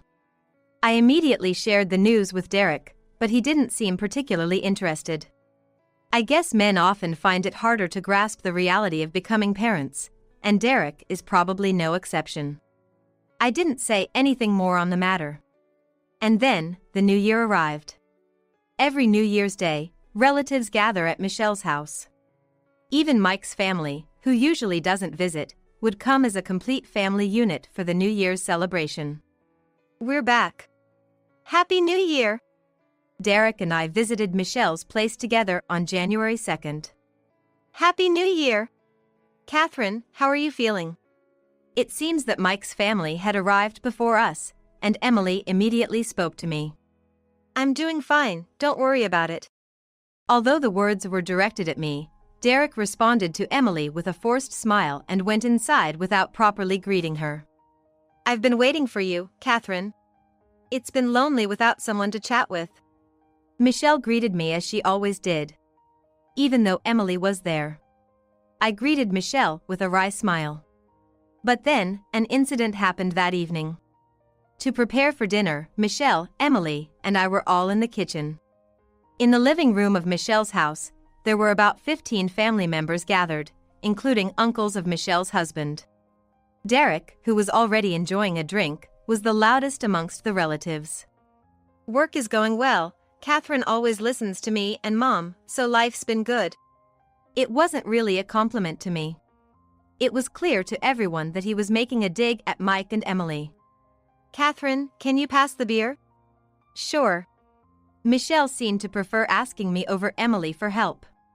I was constantly on my feet, despite being heavily pregnant. But moving around so much caused my belly to tighten. Emily was the first to notice. Catherine, you've been rubbing your belly for a while now. Are you in pain? Oh, really? You should have said something. Take a break. Although Michelle's tone was a bit sharp, she told me to rest. I took a seat in the room next to the living room, rubbing my belly and watching everyone. In front of me, Mike was feeding their son, Sean. Catherine, are you okay? Don't be afraid to tell Michelle if you can't help out. It's important to take care of yourself. Thank you. Mike spoke kindly to me. We chatted for a bit. He shared stories of when Sean was born, what he likes now, and I found it quite informative. It was also evident that Mike was very involved in child-rearing. Do you know the gender of your baby yet? Yes, it seems to be a girl. That's gonna be so adorable. However, Derek didn't seem pleased hearing our conversation. He got up with a displeased expression. I thought he was going to the restroom, but he came straight over to me. What are you sitting around for? Huh? Caught off guard by the sudden question, I couldn't respond properly. When I asked Derek again, to my surprise, he kicked me in the stomach. It wasn't with a lot of force, but it made me yelp, and I curled up in my chair, clutching my belly. The shock of being treated that way was greater than the pain, and I couldn't move. Such an overreaction. A wife should always be on her feet. You let my mom work and you're just sitting here chit-chatting. What are you thinking? Derek exclaimed. Hey Derek. What the hell do you think you're doing? Mike responded. What's your problem? Shut up. Besides, the baby she's carrying is just gonna be a girl anyway. She'll eventually get married off and won't be of any use to the company, so who cares? Mike raised his voice, confronting Derek. But Derek brushed him off, not caring how it affected me, acting all high and mighty. Hey! You're crossing a line. I couldn't see who it was, but I heard one of our relatives reprimanding Derek. I've decided I'm not gonna be a spineless husband like some people, always pampering their wives. If my wife's acting out, I gotta correct her. Derek said, laughing and distancing himself from me. Mike doesn't even have control over Emily. Letting her do whatever she wants. You think someone like that can manage employees in the future? Dad, maybe you should think about it too. I think I'd make a better CEO. I'm sure even Mom thinks so. Finally, I got a sense of what Derek was thinking. Derek's act of always siding with Michelle and being at her beck and call was probably to have her on his side, including bad-mouthing Mike and Emily. He was envious that Mike, being the eldest, might take over the company. He probably hoped to use Michelle's influence on his father to secure his position. For that reason, he must have been forcing me to act in a way that would make me likable to Michelle. I looked up and glared at Derek. He didn't even notice my stare, smirking as he sat in his chair. However, my gaze shifted to Joe, my father-in-law, who had risen in front of Derek. Once Joe confirmed that Derek had taken a seat, he stood up in turn and approached Derek without saying a word. What? Then, out of the blue, Joe gave Derek a hard kick. Everyone was stunned. Even Derek was staggered, his eyes darting around in shock. You don't have a child in your belly, so you should be fine standing for a bit. Besides, if the child is wrong, it's up to me as the father to correct it. Joe said, trying to grab Derek by the collar. Dad, calm down. The one who stopped it was Mike, who had been ridiculed all along. Mike, aren't you pissed being talked down to like that? Joe retorted. But Mike just laughed. Not really, I actually feel sorry for him. Huh? After all, he's so obsessed with the title of CEO that he can't even value his own family. If he wants the position that badly, let him have it. Derek's face turned beet red at those words. The company and title he so desperately wanted. Mike was so nonchalantly offering it up. He must have felt like he lost to Mike, and being pitted made him even more embarrassed. Besides, I believe family is about cooperation and respect. I don't plan to control them. The same goes for our employees. I've always wanted to build a company where employees cooperate and respect each other. I'm not good at controlling people, so if Derek is, maybe he should do it. After all, family is more important to me. By this point, it was clear who was truly fit to be CEO. Mike had twice suggested that Derek take over, but Derek couldn't find any words to respond and just sat there, his face still red. But all I did was. Derek was just opening and closing his mouth in shock. Okay, that's enough. Emily intervened, breaking the tense atmosphere. Thank you, Joe, for defending Mike, she said.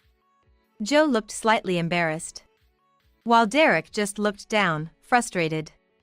Derek, did you think Mike can't control me just because, as Michelle says, we sent our son, Sean, to daycare before he turned 3? Well, yeah. It's a CEO's household, and we gotta think about how we look from the outside. If Mike really cared about that, he wouldn't let you work, right? Derek said, his voice confident only when he felt he could counter. Seeing that, I couldn't help but be exasperated. True, but Mike has thought about it. He did ask me to quit. But I wanted to work, so if you're gonna blame someone, blame me. Comparing the two, Mike and Emily's relationship seemed wonderful. They respected each other's wishes and cared deeply for each other. Thinking about how I'd been worried about Michelle's opinions in the past seemed silly in retrospect. Until the child is 3 years old? What's that all about? Did my wife ever mention this? Joe seemed unaware of Michelle's statement. He let out an exasperated sigh.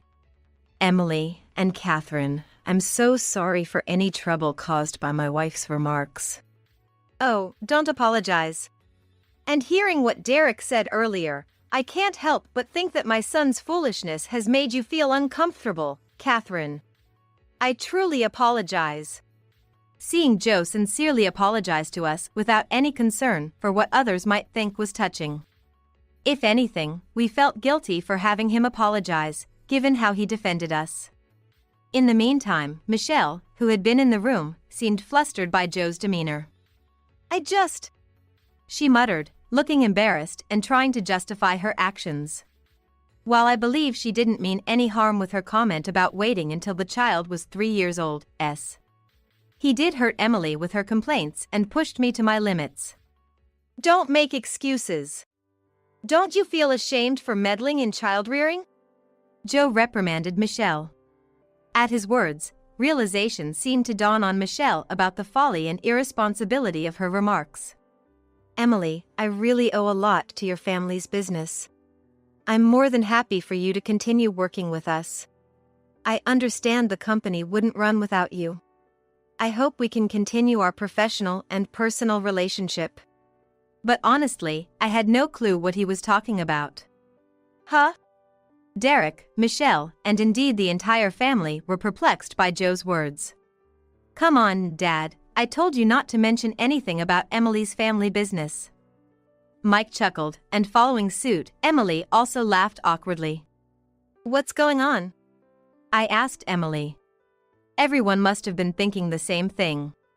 Emily finally spoke up. My dad is the CEO of a company called Lifetime Corp. The company has nothing to do with my marriage to Mike, so he only told his dad about it. Hearing that, the entire family gasped in surprise. Lifetime Corp was a huge company in the area, and everyone knew of it. Certainly larger than Joe's business, and it even had dealings with them. Nobody had ever seen Emily's reclusive and busy father. Even Michelle and Derek had met him as Emily's father, but they had no idea he was such a prominent CEO. Emily herself was a high-ranking executive in the company. Both Derek and Michelle turned pale as they realized the truth. The two of them, who had belittled Emily's work up to this point, probably never imagined they were mocking the heiress of a company that benefited their own business. They seemed at a loss for words. But it's clear to me now. I can't trust Derek with the company. Derek was finally confronted with Joe's decisive statement. I know you care about the business, but a company is its employees. If you can't care for your family, I doubt you can care for your employees. Derek turned pale as a ghost as he pleaded for forgiveness. Dad, you're right. I was wrong. Please give me another chance. As desperate as Derek seemed, Joe's temper flared again. You're apologizing to the wrong person. Startled by Joe's words, Derek staggered up and approached me. Instinctively, I shielded my belly, fearing another altercation. Seeing that, Derek, looking hurt, shed tears and fell to his knees. I'm so sorry. I must have hurt the baby too. Tears streamed down Derek's face. He seemed genuinely remorseful. In the background, Michelle whispered, Emily, I'm so sorry. I shouldn't have said those things to you. Upon hearing that, Emily smiled sweetly. Then, she promptly brushed it off. Please apologize to Catherine instead. She's been under a lot of pressure listening to your complaints about me all the time. And their unborn baby probably heard all the things you said too. Michelle was taken aback by those words and apologized to me as well. Catherine, I'm so sorry. Their remorse was palpable, and both Emily and I shared a knowing smile. However, Joe was far from pacified. Both of you, get out. I don't want to see your faces today. As he ordered Michelle and Derek out of the room, everyone silently watched them leave. After the somber departure, a family member finally spoke up. Come on, Catherine and Emily, let's all eat together. Sounds good, shall we? Yes. And Emily and I enjoyed a meal surrounded by everyone. It was my first fun night at Joe's family home. However, Joe's anger didn't subside for a while, and Derek was eventually told not to come home. His dream of becoming a CEO vanished. He still works at the company, but there's no sign of promotion. He remains just an ordinary employee. Perhaps that's why Derek doesn't talk about work as much as he used to.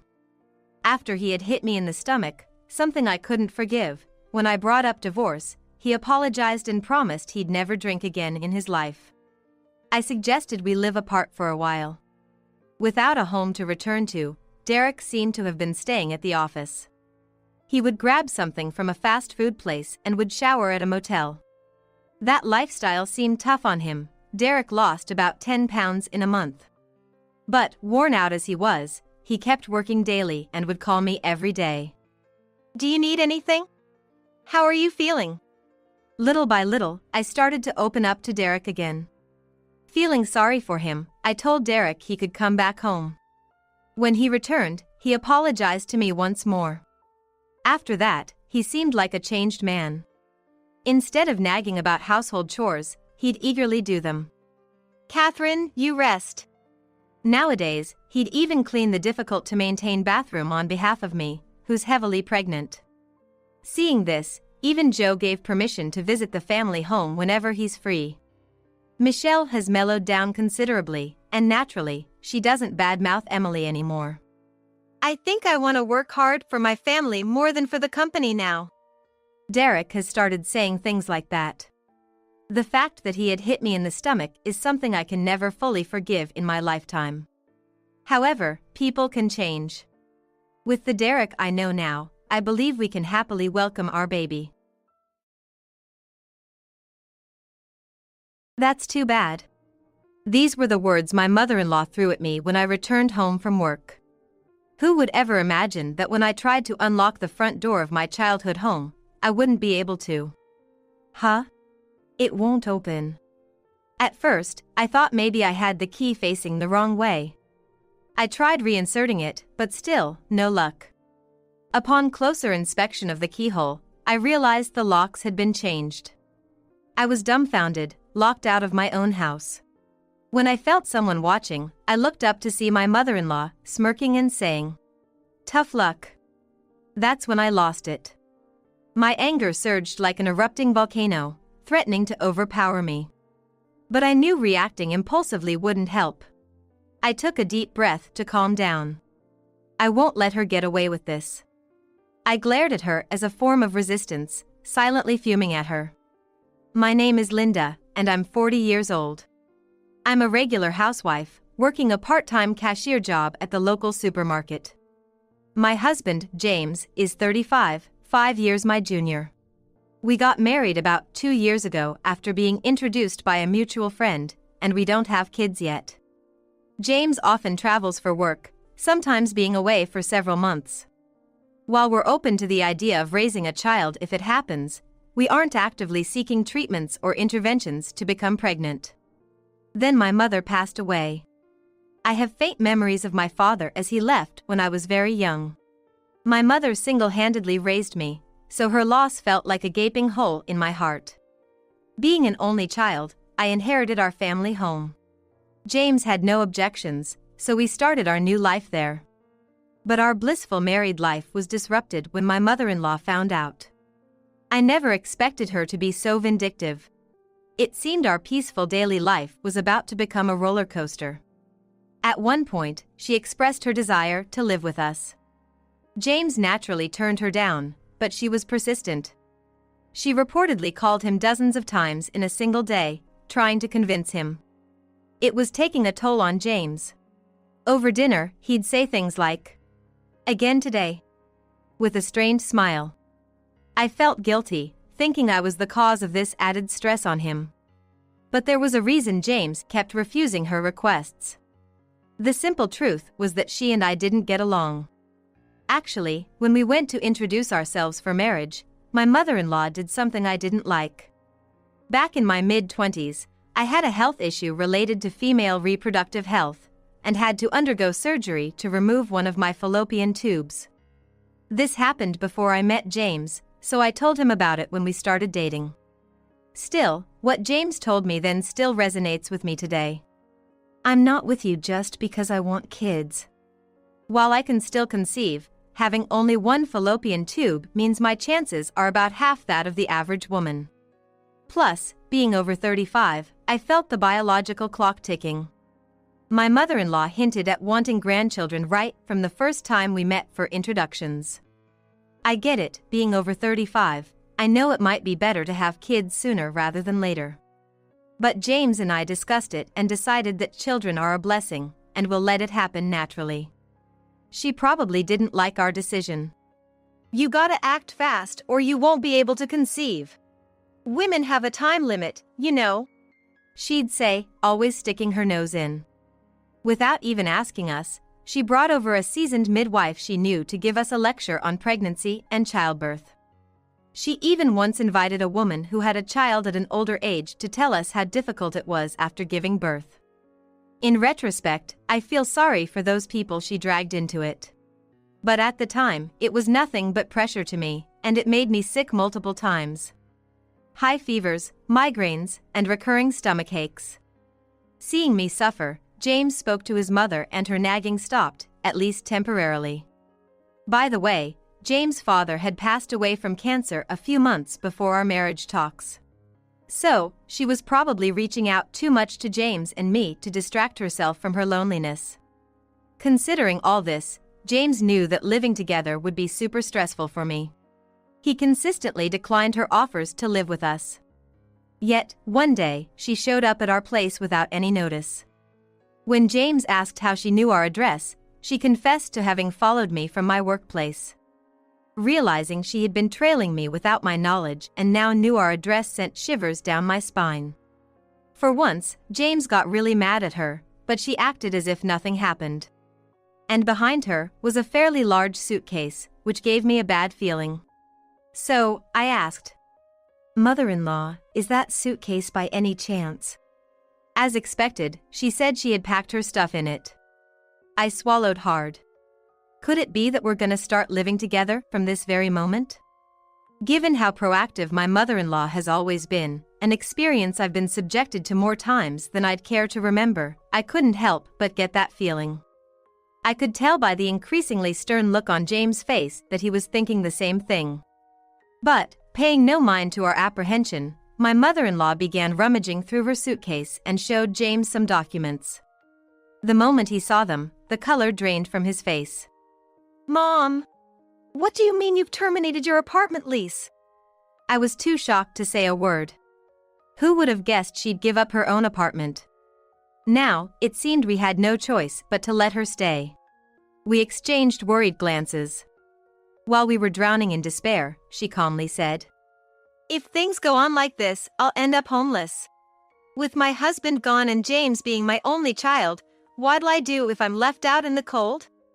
Though she sneaked glances our way, it was clear she was doing this on purpose, knowing full well we had no option but to agree. I felt the spark of annoyance ignite. But I hid it, doing my best to respond with a smile. Sensing my resignation, James sighed but reluctantly led his mother into our home.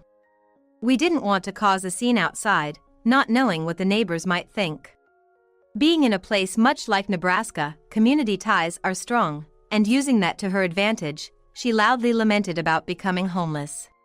So, we had no choice but to let her in. James held his forehead, looked up to the sky, and apologized to me in a low voice. I told him, "No need to apologize," and glanced back at my mother-in-law. She barged into our home, looking around as if sizing up her new territory. Then, as if on cue, she swiped her finger over the shoe rack. Neither James nor I are neat freaks, we just clean over the weekend. Given that it's Friday night, we haven't cleaned the shoe rack yet, so her finger came away dusty. She shot me an accusing glare and berated me for not even being able to keep the house clean. If I had to say, her apartment had its own share of dust, and it wasn't particularly clean either. It was clear she just wanted to pick a fight, and my shoulders trembled in response. I wanted to retort right then and there, but I've always been the type to hold my tongue. Knowing that it'd be more trouble to upset her, I kept my cool and apologized to navigate the situation. But this was just the beginning of her nitpicking. Given the age of our house, it's only natural for it to have some quirks. But she complained about the hallway floor creaking and insisted we change our too hard sofa. After all, this is mine and James' living space. If she's forcing her way into our lives, she should adapt to us, right? But she didn't see it that way. Anytime James tried to reason with her, she'd deflect with some excuse.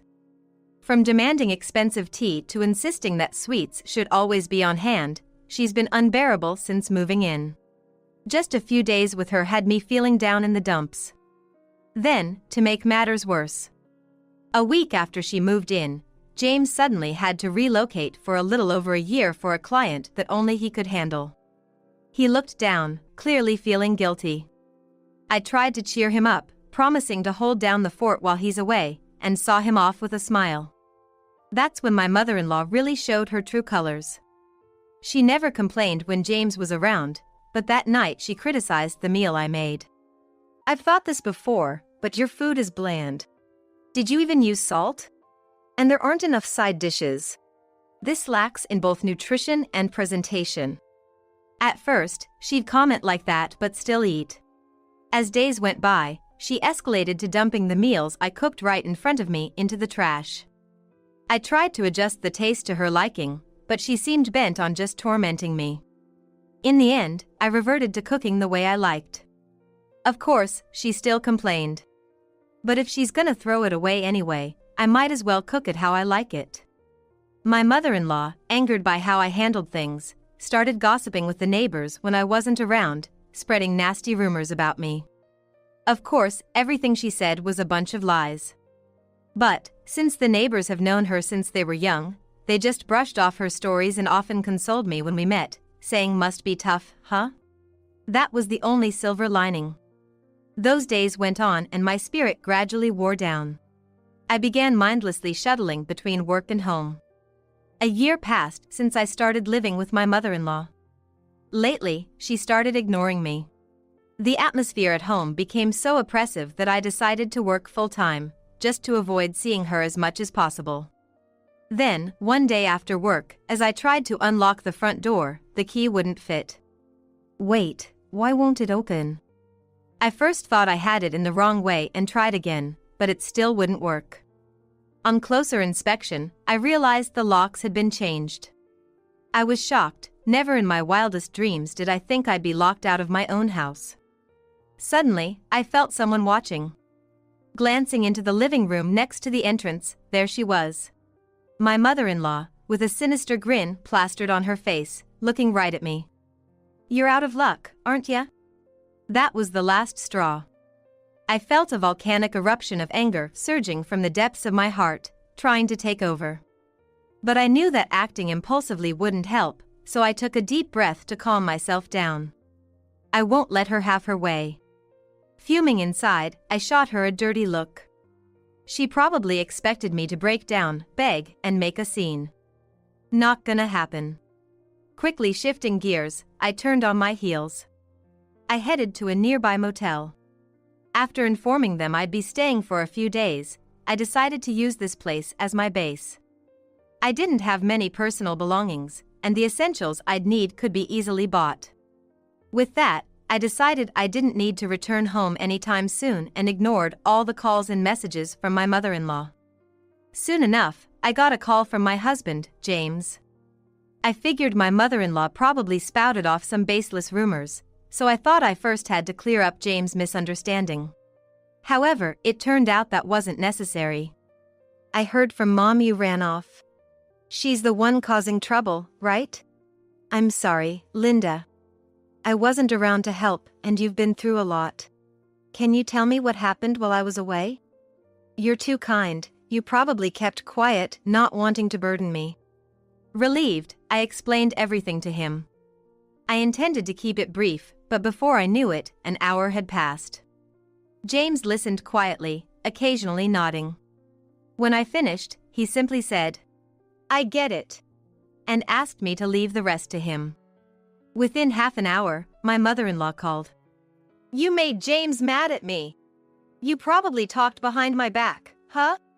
You're such a nasty piece of work." That really got to me. All the emotions I'd held back during our time living together came rushing back. I took a deep breath and let it all out, confronting her with every feeling I had inside. "I've only told the truth. Unlike you, I don't go around spreading lies to the neighbors or engage in sneaky, malicious behavior."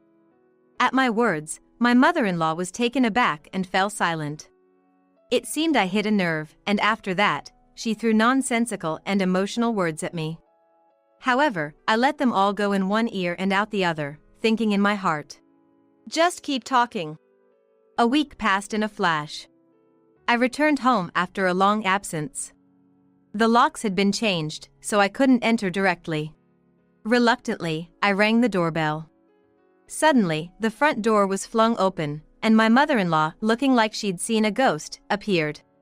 Though I hadn't seen her for just a week, she looked like she had lost weight. With little inheritance left from my father-in-law, all she had was a meager amount of savings. Her appearance told the tale of how little she truly had. The moment our eyes met, she shouted, "Where have you been? I've been in such trouble because of you, you useless daughter-in-law." She seemed to have more to say, but stopped mid-sentence when she noticed my husband, James, standing behind me. "Huh? Why is James here? His work assignment isn't over yet, is it?" I didn't just decide to come home on a whim. My concerned husband took some days off and decided to come back. Seeing James' unexpected return, my mother-in-law looked visibly shaken. From her reaction, it was clear she had never shown this side of herself in front of James. James had some idea about what was going on from what I had told him. He was shocked to witness his mother's true nature firsthand. However, his shock quickly turned to anger, and he lashed out at her. "There's no way I can continue working under these circumstances. The most important person to me is Linda. I work for my life with Linda. And if Linda is in trouble, of course, I'm gonna come back.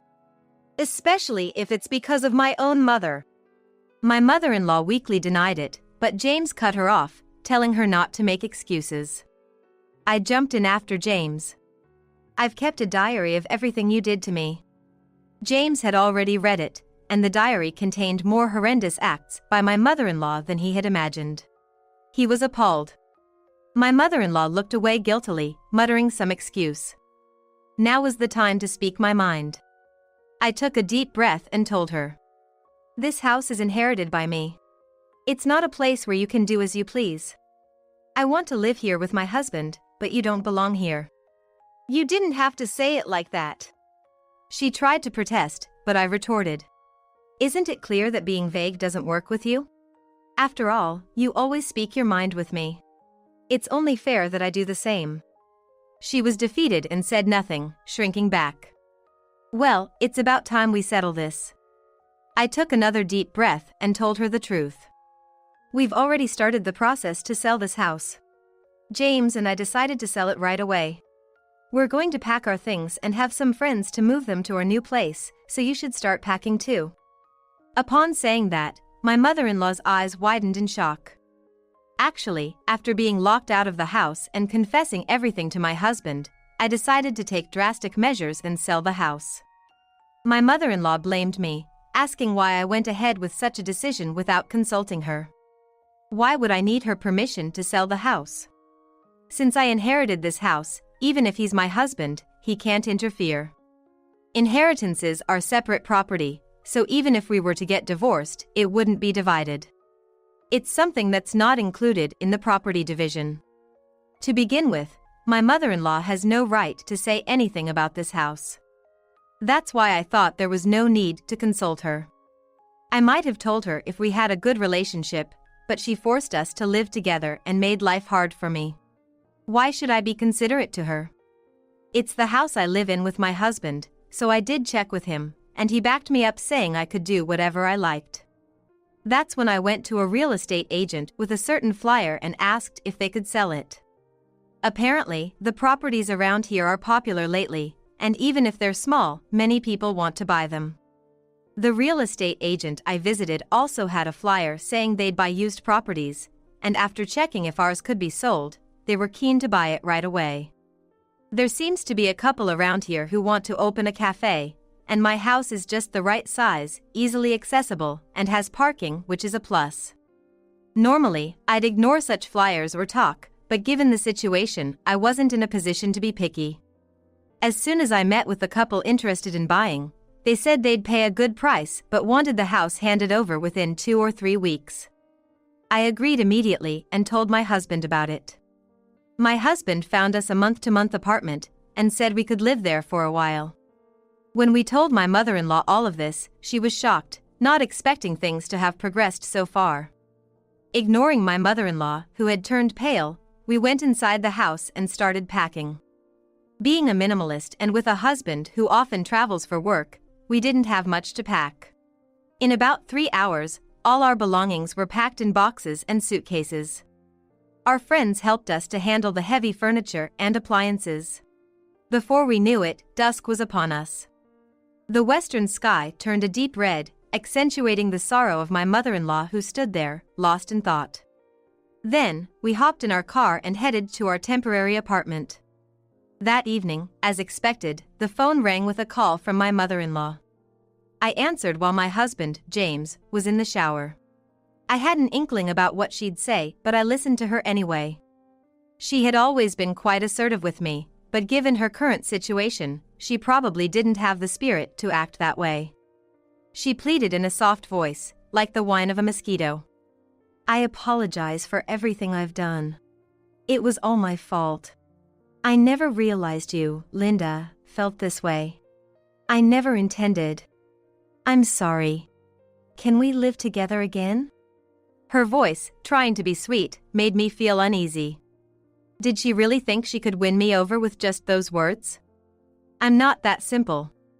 If it had been a matter of a day or two, maybe a simple apology would suffice. But after enduring a year of mistreatment from her, there was no way I could forgive her for trying to sweep everything under the rug with just a sorry. Thinking that an apology like that would suffice just shows how shallow your thinking is. I have no intention of forgiving you. Both James and I are thinking of cutting ties with you. The word cutting ties seemed to panic her even more. She rambled on, trying to appease me, but it was too late. After all her attempts to sabotage me, involving others with her lies, the audacity of expecting forgiveness was just too much. Suddenly, James, fresh out of the shower, heard her voice and yelled into the phone. She let out a small cry and hung up. We didn't hear from her after that. I blocked her number immediately, and James just sighed in disbelief. She was already in deep trouble, but little did she know what was awaiting her. Some time passed and the day to hand over the house approached. She seemed to be in a rush packing her stuff, but apparently, she hadn't finished. When she moved in, she only had 2 suitcases worth of belongings. But after James moved for his job, she'd made a ton of purchases online and at yard sales. Considering she was spending so much, she probably had nearly drained her savings or even her husband's inheritance. Yet, that spending had backfired. There was just too much stuff to pack. When James and I went to check on her, she yelled at us, her face red with anger. You two decided on this move. You have to take responsibility and find me a new place. But as I calmly revealed a shocking fact, her face changed from red to pale. Hey mother-in-law, did you really dip into our savings just because yours ran out and you used up your husband's inheritance? We had kept some cash aside for emergencies, and to think you actually stole it. And the neighbors mentioned seeing you with a young man. Family or not, there's a line between right and wrong. Recently, she's been completely ostracized from the neighborhood. Of course, the reason was because she spread ridiculous rumors about me. She was no longer welcome at the local gossip sessions, but ironically, those very sessions were buzzing with talk about her. Apparently, even in her 60s, people had seen her buying gifts like bags and jewelry for a young man and holding hands with him in public. Talk about karma. When James heard about this, he couldn't help but smirk at the thought of his own mother, over 60, gallivanting around with a young guy. My father-in-law has already passed away, so there's no one to blame, but it sure doesn't leave a good impression. Whether she felt ashamed or just helpless, I confronted her and firmly said, "Give back the money you took." She took a step back. She tried to make excuses about returning it later, but James suggested she should just withdraw it from an ATM now. She probably hadn't drained all her savings, and the cash we kept was just over $1,000, so she should have that much, right? Without a word of protest, she quietly withdrew the stolen money and handed it over. Then a couple, the buyers, showed up to finalize the transfer of the house. We had agreed that they would handle any items left in the house, so it wasn't a problem if she left a few things behind. They were actually pleased there were reusable items left, so we breathed a sigh of relief. Realizing she had no options left, she sank into despair unlike I'd ever seen before and shuffled away. Later on, I heard she was found living on the streets and was picked up by the police. From the beginning, she seemingly intended for James to come get her, refusing to look for a place on her own. But given all that had transpired, James, already having consulted with a real estate agent, bluntly told her about a cheap apartment she could live in. She silently agreed, drenched in sweat, without any argument. This budget apartment, where she had to share a bathroom, laundry, and other amenities, seemed like hell for her. Back when she lived with us, she was well-fed and healthy, but now she's become skeletal and pitiful to look at. She's barely making ends meet with a part-time job, but her habit of spending on young men hasn't changed, and she's in debt. The interest keeps piling up, and she's reportedly in total despair. As for us, we later bought a new house. Once the issue with James' mother was settled, he went back to his temporary work assignment, finished his tasks there, and then got promoted, meaning no more work-related moves. And, miraculously, I got pregnant in my 40s. I've heard it's not that uncommon these days to give birth in your 40s, which is a bit reassuring. I'm enjoying my ultrasound pictures and feeling the baby move, living each day